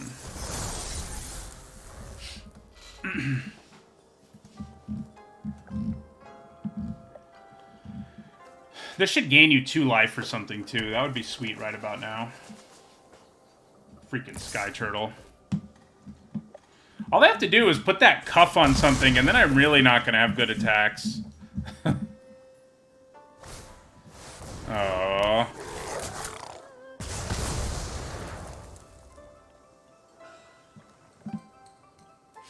Yeah, they're going to move the cuff somewhere. Ooh. Is playing the boar actually better now? Probably not. Oathing is just so big. I mean, we get 3 bodies. So I could still attack here just for the... Yeah, it's not worth it. We're just going to Oath. Okay, Subduer plus Ishin is a thing. And drawing them back to back seems pretty good. I can tap down... Yeah, and do a bunch of damage. Kimono Faces Kakazan is less good here. I mean, it's not bad, but I think I probably... Well, you know, I think we actually leave it, because I'll have something in my hand to play to get a counter out of it.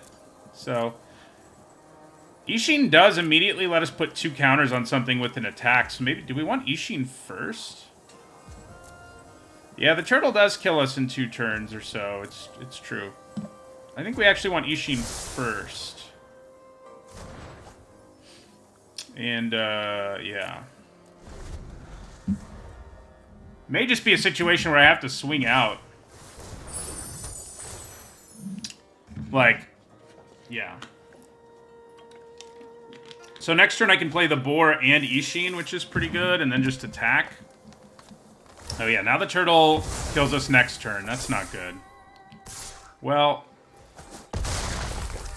now, knowing that that turtle can kill us next turn, what do I need to do? I need to rummage with the Ronin, unfortunately. That's what I need to do.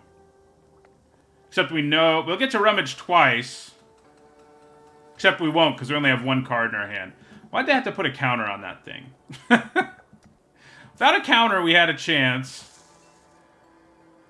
With a counter, we do not.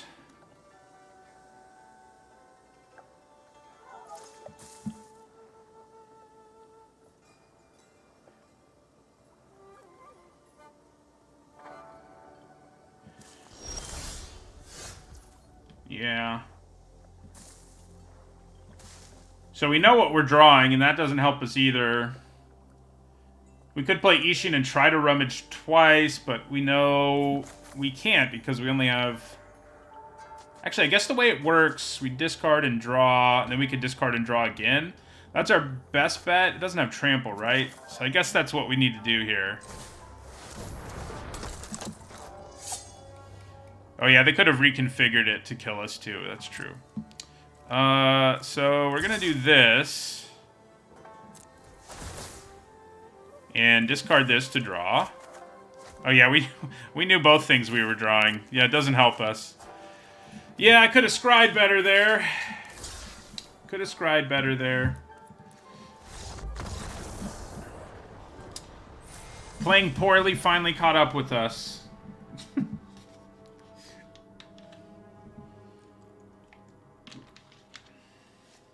Stupid turtle. Yeah, that opponent had a pretty sweet deck. They had like all the defensive pieces you want. And definitely caused problems for us.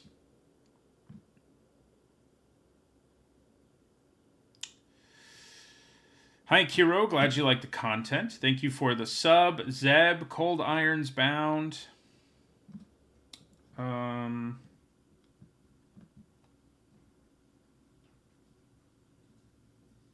Yeah, I'm caught up now.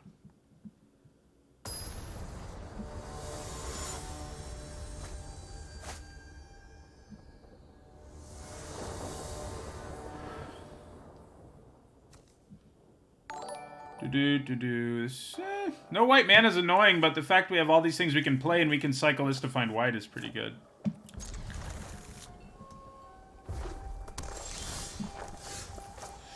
Yeah, so we just lead with Rabbit Battery.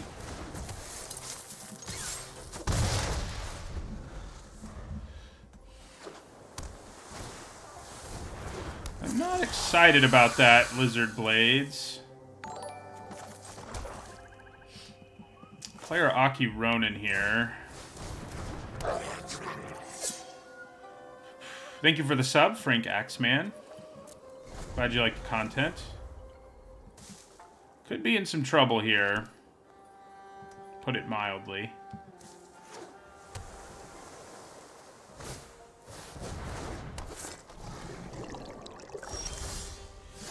Third land. Does help. But, like, what I really need...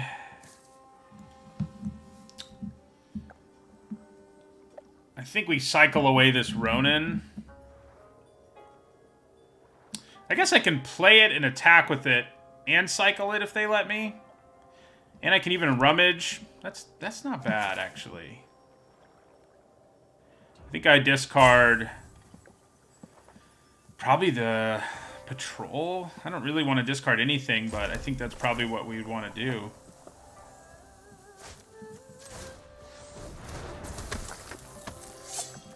Although, how likely is it that they just take this? In which case, I don't have to give anything up and I can cycle the Ronin away?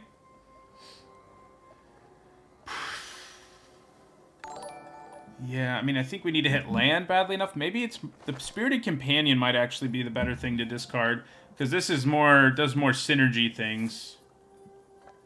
Yeah, we'll discard the Companion. We do draw a fourth land, which means we can at least Raiju next turn.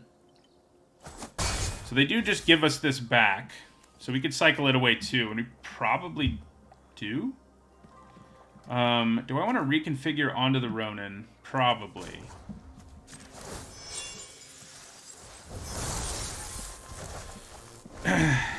Yeah, we don't cycle it away if we do that, but that's fine. We can play the Raiju next turn.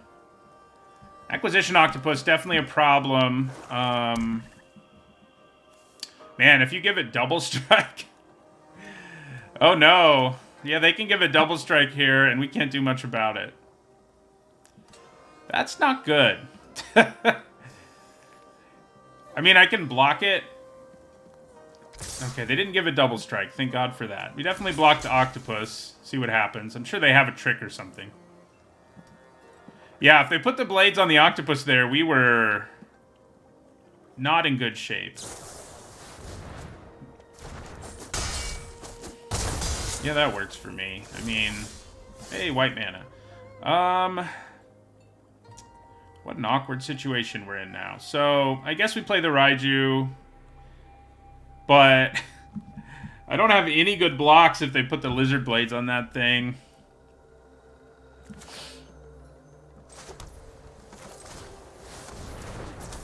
Do we just try to race them and hope they don't draw 1,000 cards? Like, is that our best bet here? I mean, they're gonna draw cards no matter what we do, but maybe we have to race to have it to win.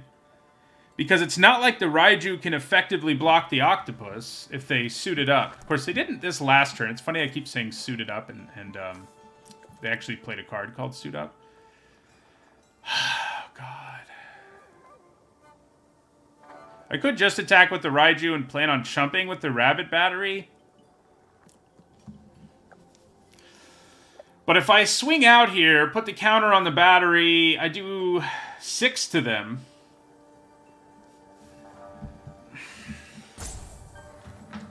Man. But then they could put the blades on the octopus and draw 2 and do 6 to us, but gosh, I think we have to race. It's sad but true.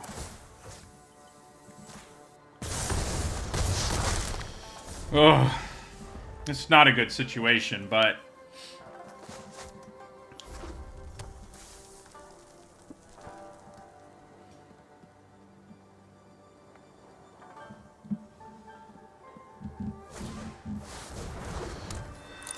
that is far from ideal. They didn't attack us at all, huh? Okay, that's an interesting thing.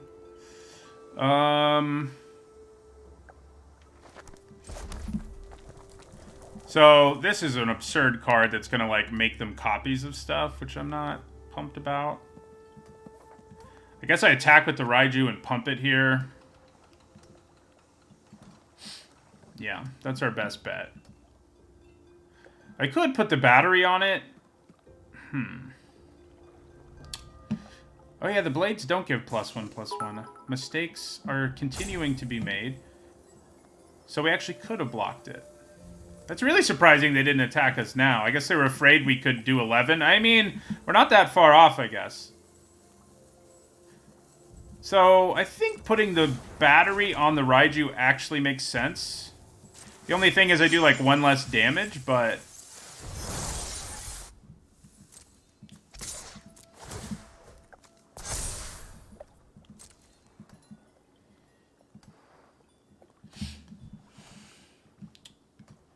then I think we play Kumano faces Kakazan. Okay, that's aggressive. So we'll kill both of those pretty happily, I think.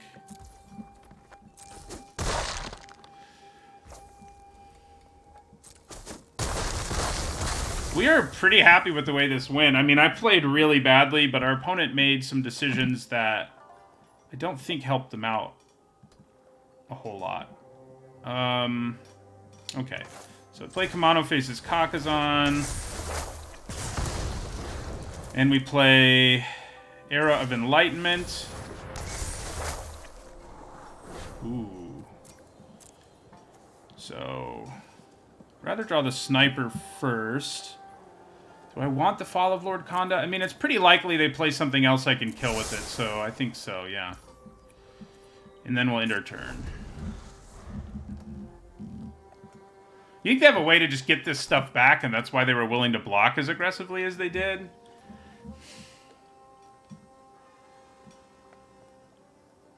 Do they kill our Rabbit Battery and hit us for 2 and draw a card here? That would kind of suck.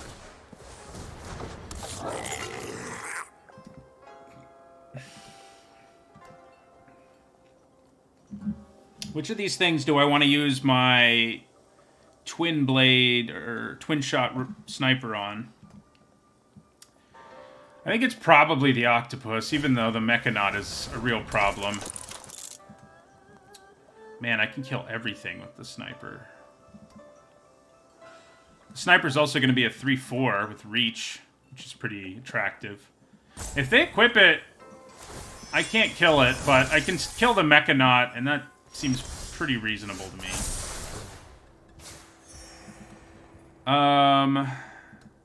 Okay. So, we attack with our Rabbit Battery here. Awkward, because I want to play the Ronin in attack 2. Okay, fine. We're just going to snipe the Mechanaut. The thing that's awkward about that is if I play the Ronin, it gets a counter, but then it comes back to my hand, and that's not very good. Yeah, I still think we... I mean, I think the damage is important enough that we do it, yeah. So let's play our twin shot sniper here.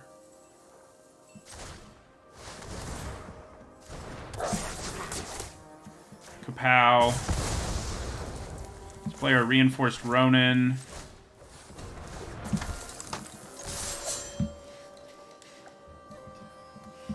Do we get to drop him down to 6?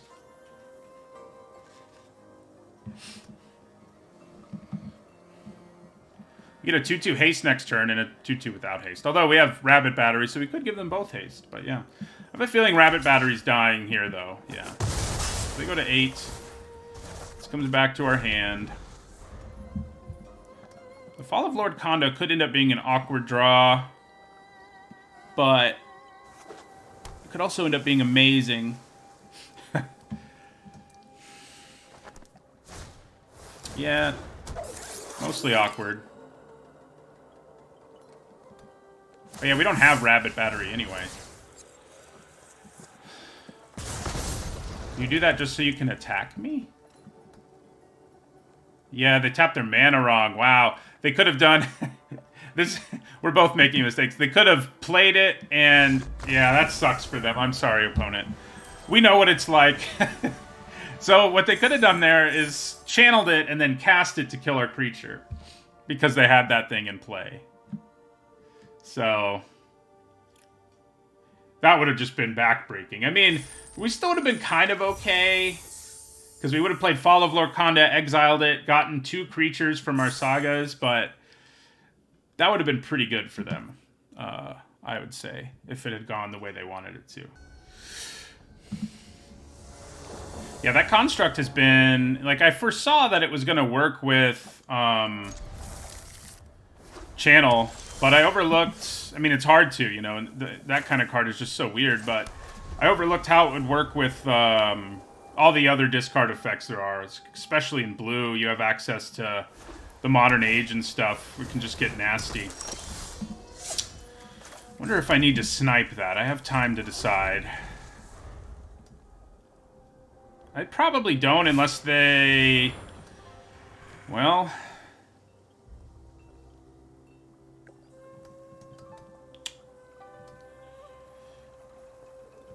did they only have 2 mana? I guess they couldn't do it at all. They didn't have the mana. If they didn't have the mana, that's true. God. I guess I kill this thing, because that means Chapter 2 also won't give them anything. Seems worth it. Chapters 1 and 2 won't do much. The bad news is... yeah, I guess I want to play the Subduer here, probably. Yeah. I was thinking they had 6 mana. I think they just tapped their mana wrong, but maybe not. Oh, God. We do have a great attack here thanks to Thundering Raiju, but they're getting all kinds of Saga value over there that is going to be difficult.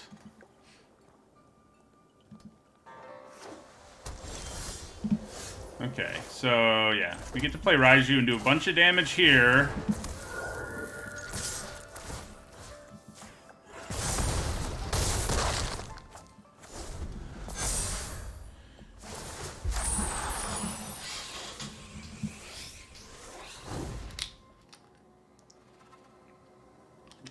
Oh, you're right.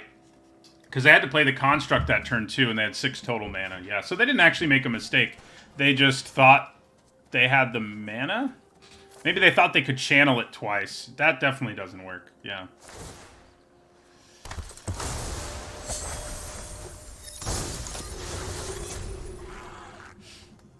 Okay.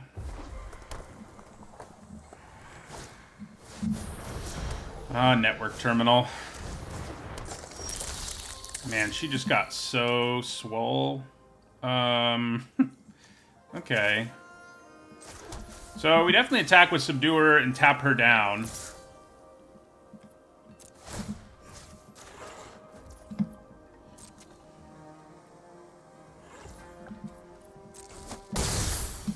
Got them down to 9, which is good news. But they are about to get this thing, which is not good news.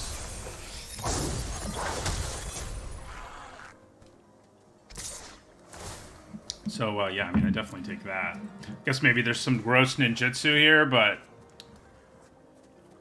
I can live with it. Maybe I can't. Alright, yeah, ninjutsu. Probably kill the Subduer. I'd kill the Subduer. Not the Raiju in this situation. Okay. I'm cool with that, though. Ooh. Spicy, okay. So let's play our Asari Captain. We could actually swing out here with 3/4 power creatures. Might be worth it.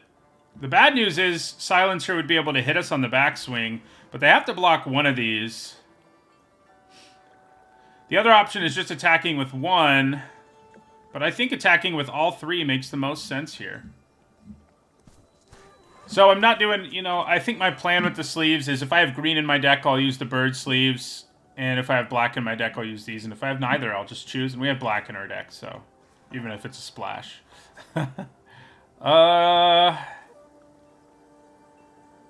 Yeah, they need a creature card to discard. That's not that far-fetched for them to have, but I definitely think we just swing out here.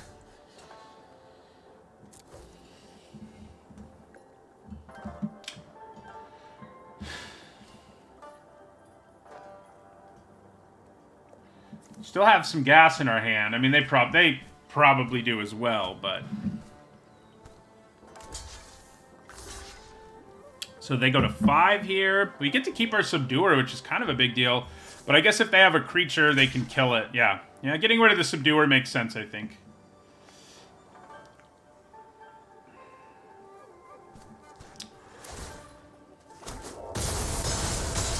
Drop them to 5. So yeah, they could try to find a creature with the terminal even. I mean, there's a good chance they can kill our captain, but at least it's a 1-for-1.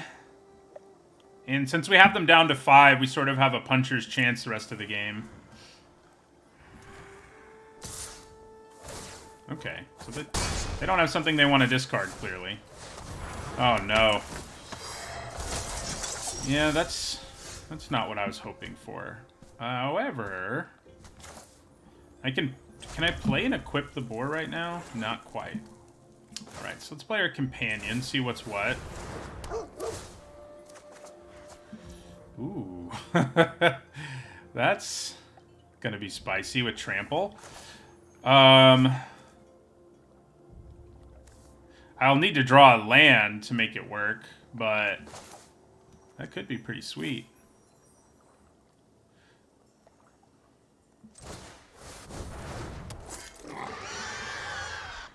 Ugh. Not a great situation, though. Naomi's just so good. She's so good. Not worth an attack when we have the trample option on the table. So, pretty likely to do lethal with the captain if we're able to play Ishin and equip the boar to the captain. But, yeah. So we'll see what happens here. Oh, Naomi, why are you so good? Yeah, we take 4.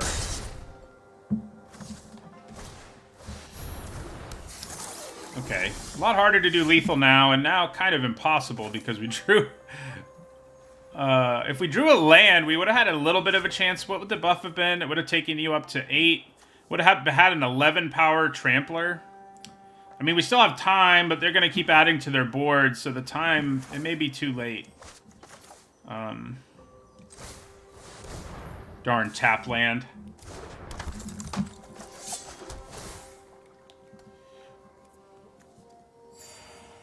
We're going to try, though.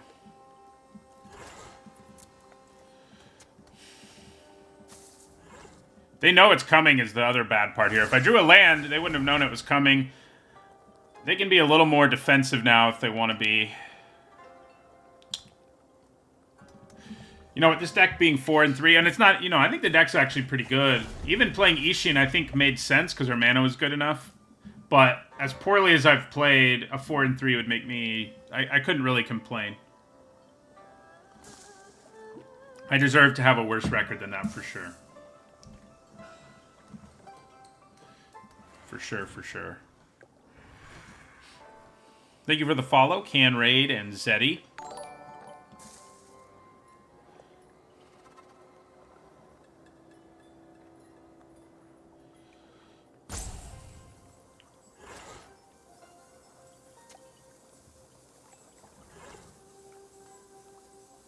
They're like, how much damage can they do?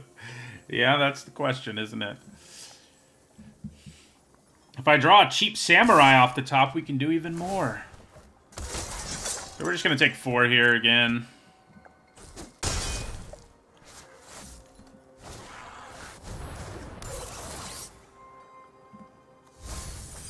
This is the 3/4. Milled themselves. Oh, to buff the trash bot. Makes sense. So, we kind of have to win this turn. If they have an answer for the captain. Oh. 5. We have the mana to do both. I can get one blocker. No, I can't actually get any of these blockers out of the way. I can take care of Naomi, but she's not blocking. Well.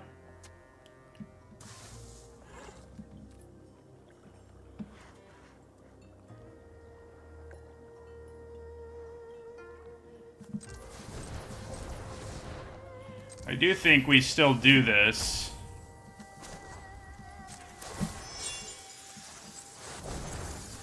Do they kill it in response? How sad would that be? So it swings for 11.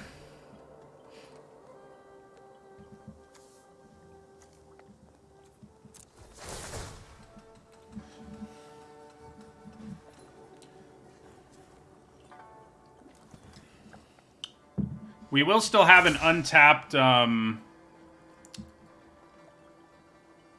bronze plate board, which is good. We thin out their board here. We get rid of Naomi. It's not bad. 5, 8, 10. Okay. So we get to kill these two and a token. Not too bad. Hopefully we just draw one of our other 2 Asari captains. That'd be cool. Although we want to have the mana to play both. Alright, yeah. So we want to kill that for sure. Do we actually let them keep the defender? I think we do. We're not worried about that defender. We're worried about creatures that can actually attack us. And this lets us kill all 3 of these. All 4 of these, rather. 4, 6, 8, 10. Yeah. And we do 11, so... Do they have a trick?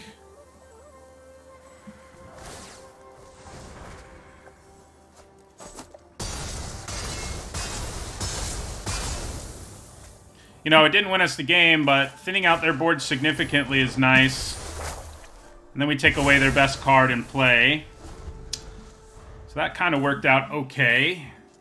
They're still at 5. Unfortunately, we're at 9. We can send in a Trampler every turn. Although, you know, sending in a Trampler's not that good in this case, but... Alright. So I do think we put the boar on the companion and attack them. I guess I can just go to 1, 4, 5, 6, 7, 8. And I don't have the mana to unreconfigure. So that's actually not great. Because if they just take it and go to 1... Well, they can't quite kill us on the backswing, actually. I could put it on Ishin. He's the better attacker, and they do have to block him. That might just be better. It is, you know, if we draw another card to take advantage of the double trigger, it's going to be sad, but it's probably the better play.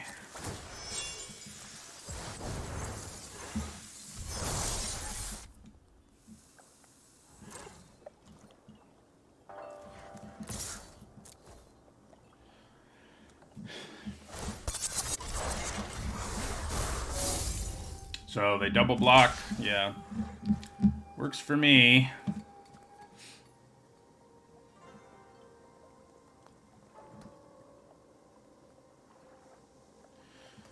We do need to draw some real creatures because we're about to just have a couple of a 1/3 and a 1/1. I mean, since we're thinning out their board as much as we are this turn, I guess just putting the boar on the companion is going to feel pretty good next turn. We're going to hold on to this land to continue to bluff. Can't actually do anything with it, but hence bluff. So I think we just take this 3.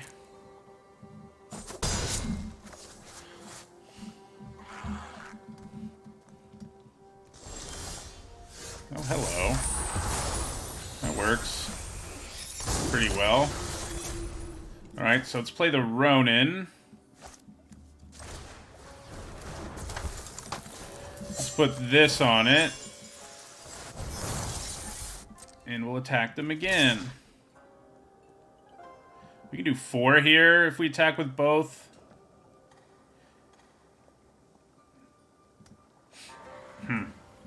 Is an attack with both worth it?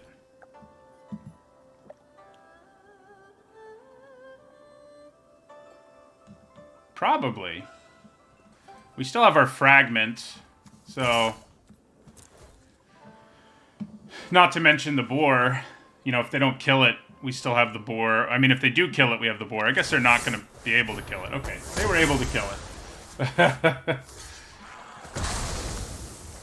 Fair enough. Yeah.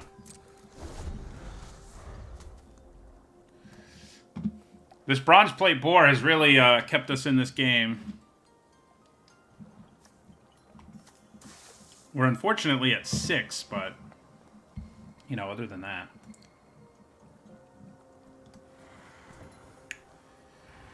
Something's dying here, too, which is not good.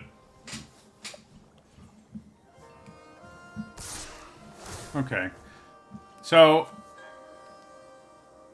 I think we're down with the block. I mean, we need to draw the extra card. Ooh, a haste creature. That's spicy.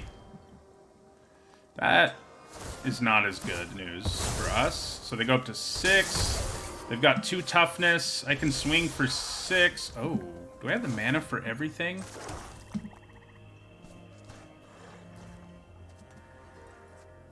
I think we do. We can play all of them. We don't get trample, but we just play all 3 of these and attack.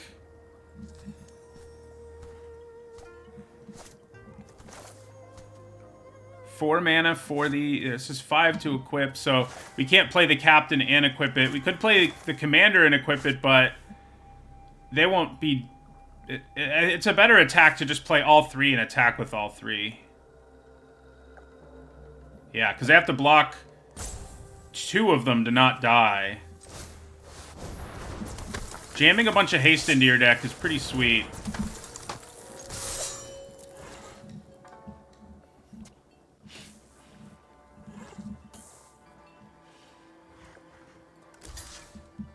So that tramples for 2. They go to 1. We kill both of these. This is going to be close. Uh-oh. It's not going to be close if they have removal.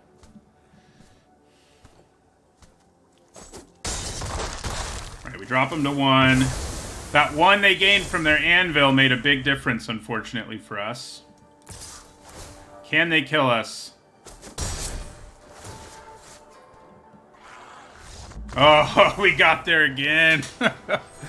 Oh, man, the haste. People just don't expect you to have as many cards with haste as our deck has, and I mean, I wouldn't expect it either. I mean, the fact is, we drew really well. We blocked with the fragment, and then drew a card for our turn, and then both of them had haste. Like, that's some pretty good luck. I mean, yes, we have lots of creatures with haste, but the chances we drew 2 in a row there were still not that high. I mean, higher than most decks, but not that high. So that's the second time where Ishin has actually done a thing, too.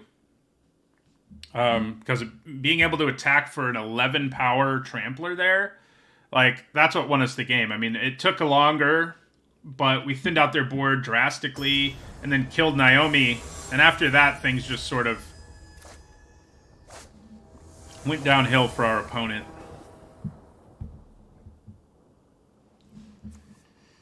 Ooh, nice hand. We're going first, so Turn 1, Kamano faces Kakazan. Probably turn 2, Moth Rider Patrol.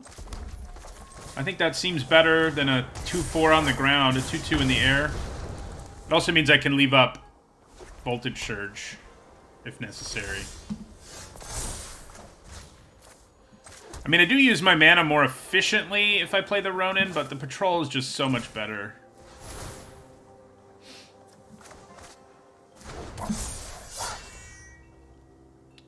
And we can Surge something on their turn. Well, that's not really something we want to Surge, so we won't be Surging it. But we are going to have 2/2/2 attackers and then play a Bronze Plate board, which is pretty spicy.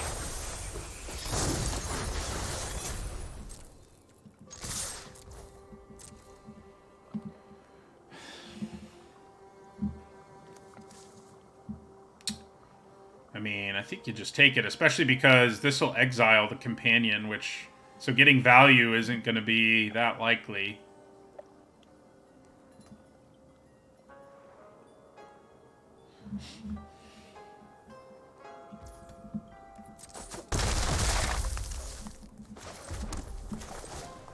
Nasty curve out we had in this game.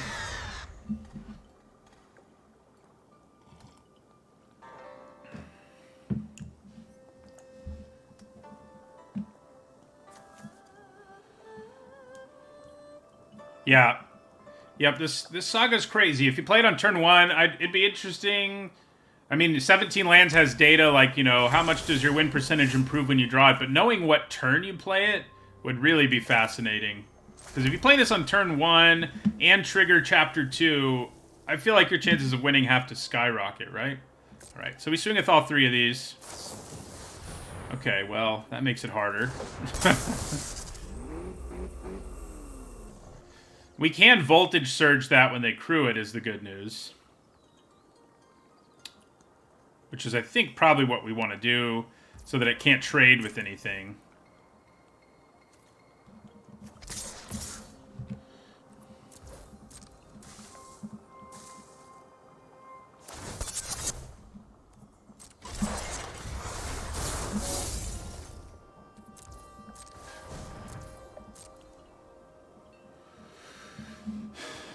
Oh man, if they have a trick here, this could be a blowout for us. Oh.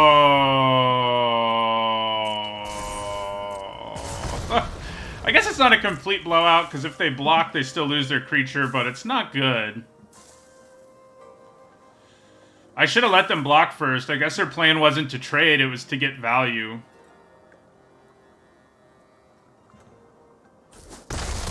And now they're just gonna take it. So I guess it's not a disaster. I mean, I didn't love it, but you know.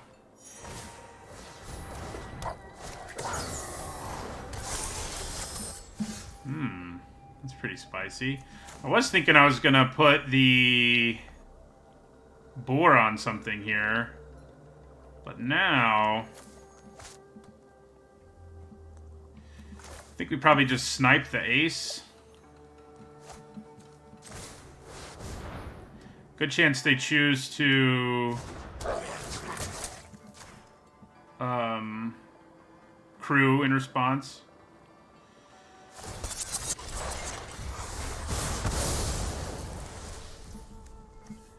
So I guess we attack with our boar here. I mean, maybe it's better to just keep it around and start moving it onto things and attacking with them. But it's not like they have a good block here if I attack with the boar, and then I still have a pretty wide board. I mean, I could just swing out, even. It's not the worst plan. Don't think I love the plan, but it's not a complete disaster if that's what we did.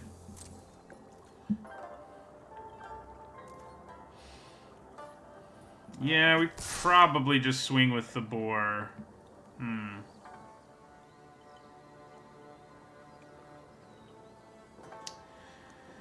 The team looks pretty good, but yeah, I mean, I guess it's whatever they don't kill here, if it's the boar or the patrol, is going to create problems for them. So I guess they could kill them both, but they'd have to give up. I guess they can kill them both, which is not great. I mean, they do have to lose. They block this with that and then double block the boar. Yeah, I'm just attacking with the boar.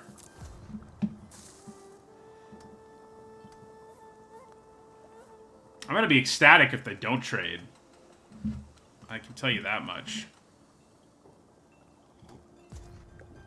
I think they probably do, yeah. Alright, so... that works.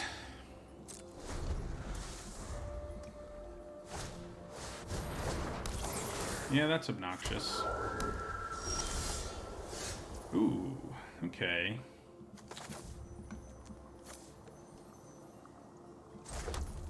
So, I think we go to combat here. And I think we attack with all three, and just... if they crew that, we tap it down. And then they don't have any good blocks, really. If they don't crew it, we play our Subduer. Works for me.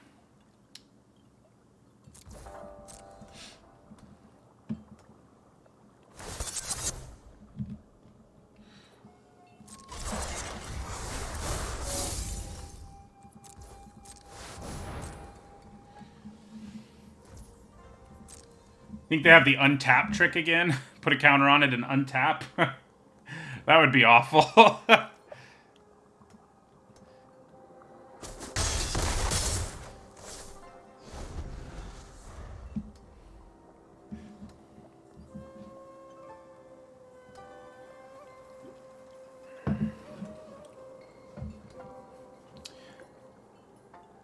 I guess playing the long game with the boar, I mean, there's something to be said for it.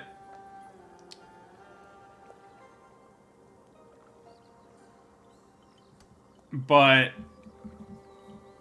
getting in more damage more quickly seemed a little better. Oh. Guessing you're going to get rid of my patrol. That's not good. That's pretty good, though. It gives us a larger creature. So that thing's a 4/4. So let's go to combat. I'm not actually going to attack this turn, but maybe they do something here. Yeah, no, they don't. So let's just play our big samurai.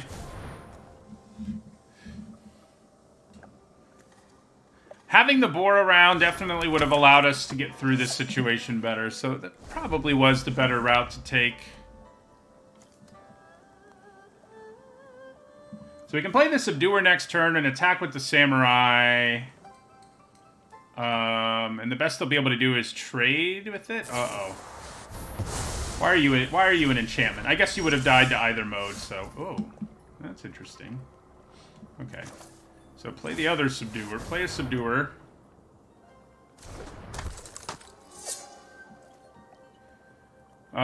We still don't have any attacks right here, unfortunately. However, if we play the second Subduer, things could get interesting. So now they can crew every turn and scry.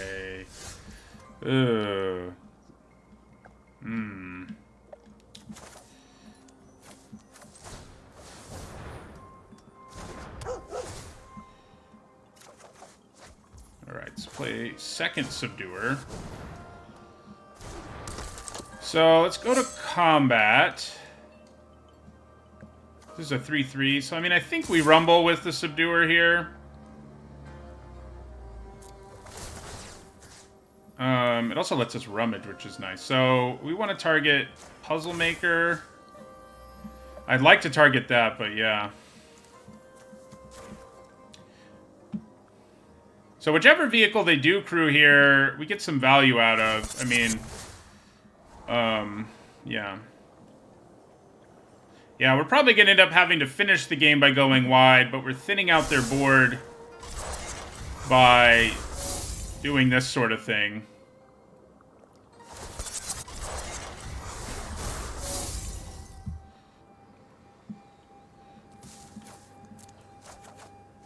Nice. So they have to block with one of these vehicles. I mean, they don't have to, but I'm imagining they will. Yeah. So we get rid of a vehicle on this attack. What we need them to do is blank on a draw. That's what we really need. And they might have. Oh, hello. Does this make swinging with everything make more sense? Yes. Yes, it does.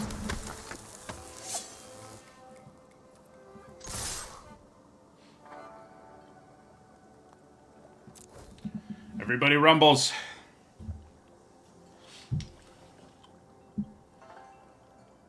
We don't know what the card in their hand is, of course, but...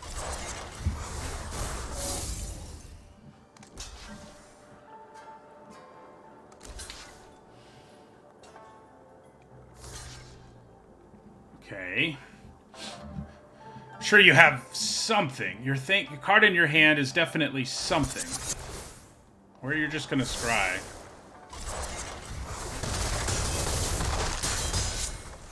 Works for me. Alright. We've gotten to 6 wins with this thing. I mean, the deck is great. My play has been far from great. But, you know.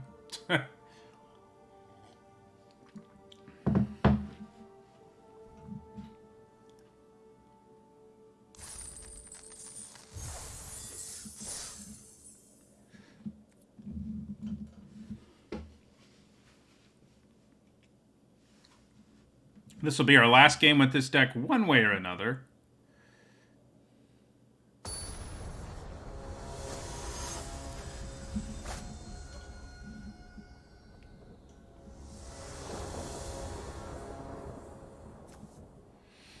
Man, this is a hand where if we had red mana, it'd be so good. And I think it's probably still a keep. It is a little awkward, but having a scry on this makes a huge difference. So I think we keep it. It'd be great if we could just draw another land so we don't have to play Iganjo, but... Oh, man. They got off the turn 1, Kamano faces Kakazan. Hey, we did it. I actually think we play Era of Enlightenment here and get that clock going. Yeah. So... I can play this, but, like... I think we're kind of more interested in finding some mana. This does help us find mana, but it's gonna be... It feels like it's gonna be too slow this game.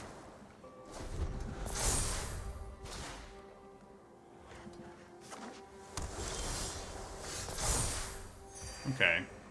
So, we did get Ishin mana, which is sweet. I think we play Kamano, faces Kakazan.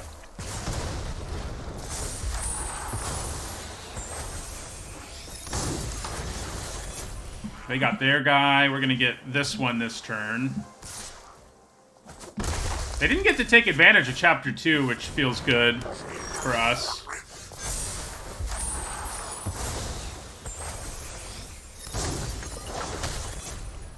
So, I'm pretty inclined to hold on to Iganjo. And I think we want to play the Subduer here, because next turn we can get 2 triggers out of it. If I do play Iganjo, I could also play Rabbit Battery, which is a thing. For sure. But... yeah, I think we just play the Subduer here. And hold on to our Iganjo. If we get Ishin in play, this is even cheaper to use, which is nice.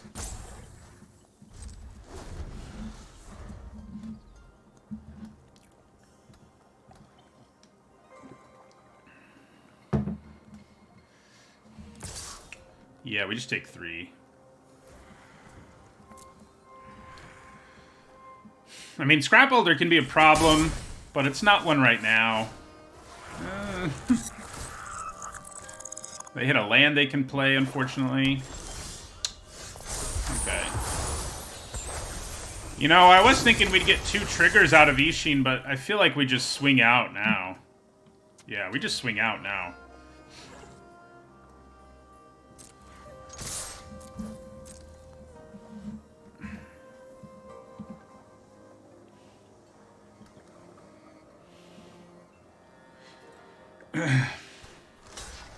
Morning, Punt Master.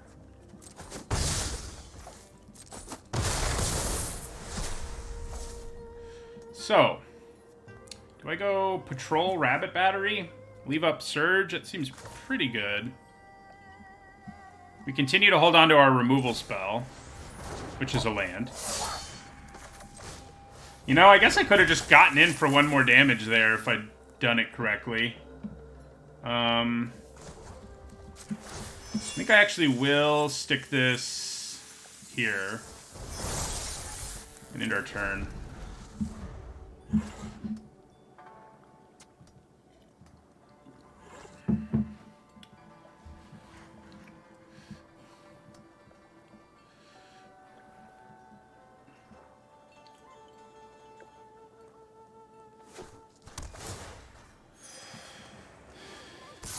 I mean, I just take 3 again.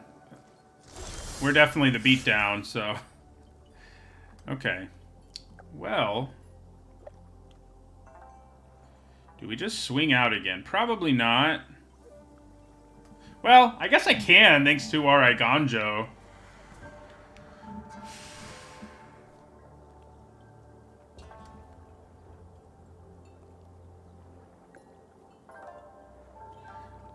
Yeah, I think we swing out, and maybe we end up using Iganjo to kill the Scrap Welder. They can make a 2-2. 2-2 doesn't concern us that much, actually.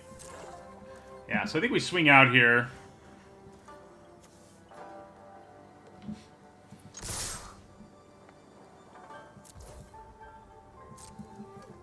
If their plan is make a 2-2, double block like the Subduer, then we just use Iganjo. Okay, well now we're just going to use Iganjo, I think.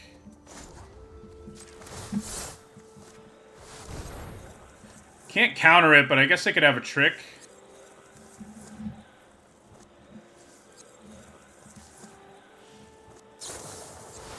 Alright, I don't have a trick, but yeah.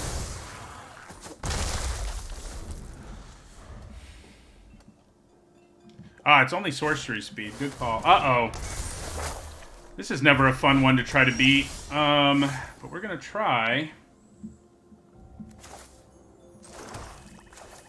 Play Ronin. Attack them down to 10.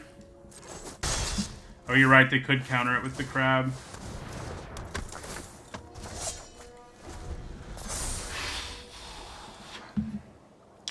Get to draw a bunch of cards.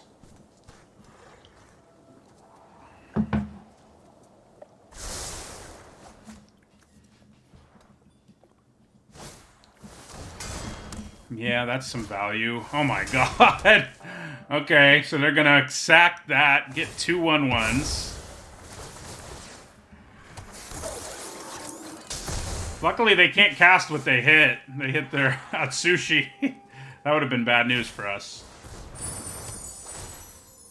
So if nothing else, we do have another really good attack this turn. So that part I like.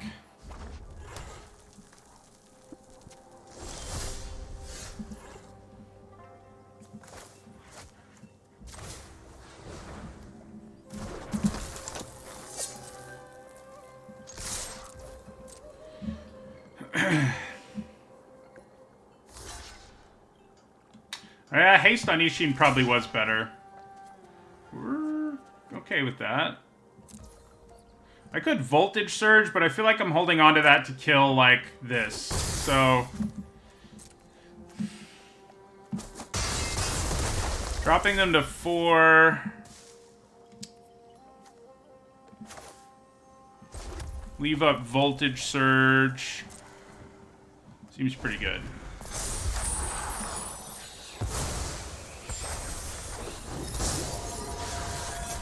Yeah, the deck's pretty good. It's carried us pretty effectively, Punt Master. It has been much better than we've played, but we picked the right lane in the draft, so, you know, deserve some credit. Okay. What do you think they do here? Alright, we take 5 for sure. Seems like we're gonna find lethal here. I mean, they get 2 more bodies, I guess.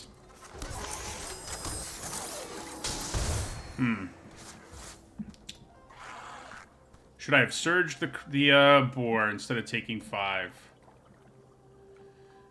Probably.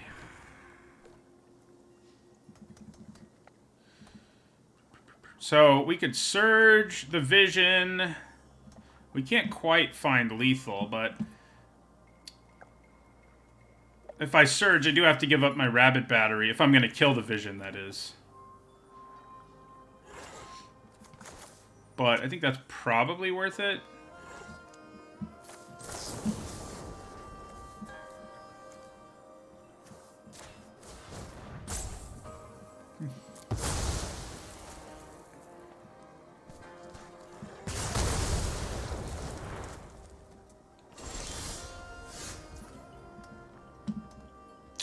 Alright, so I think we swing out. I could leave the patrol behind so I can tap the boar.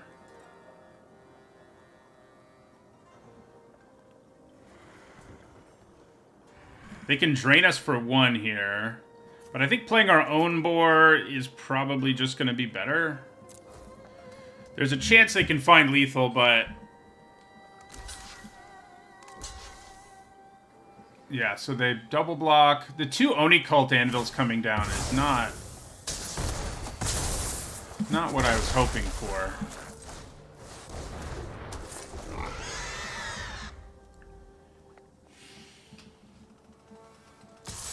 So I think we take this.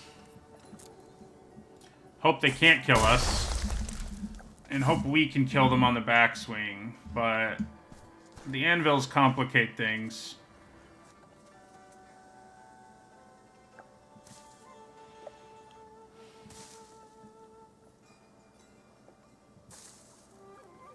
Yeah, I guess waiting on the surge gives something... well, yeah, we attack and then use it. You're right.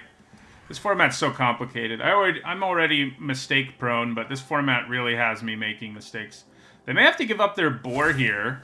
Ah, they have to give up an anvil.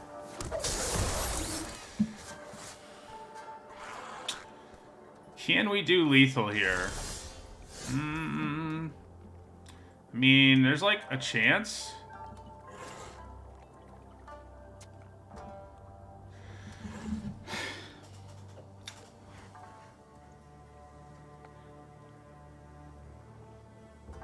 so, I could just attack with, like, Ishin here and plan on tapping down their Ironhoof boar on their turn.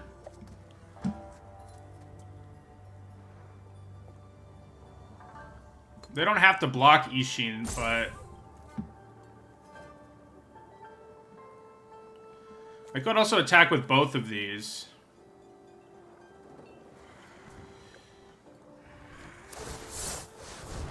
Oh, no. Okay, well, now our plan is definitely to tap down the boar. Oh my god! That means we're dead, for those of you at home. Okay. Yeah. Tap down everything. Oh, man. Well, we got 6 wins, despite me playing pretty miserably.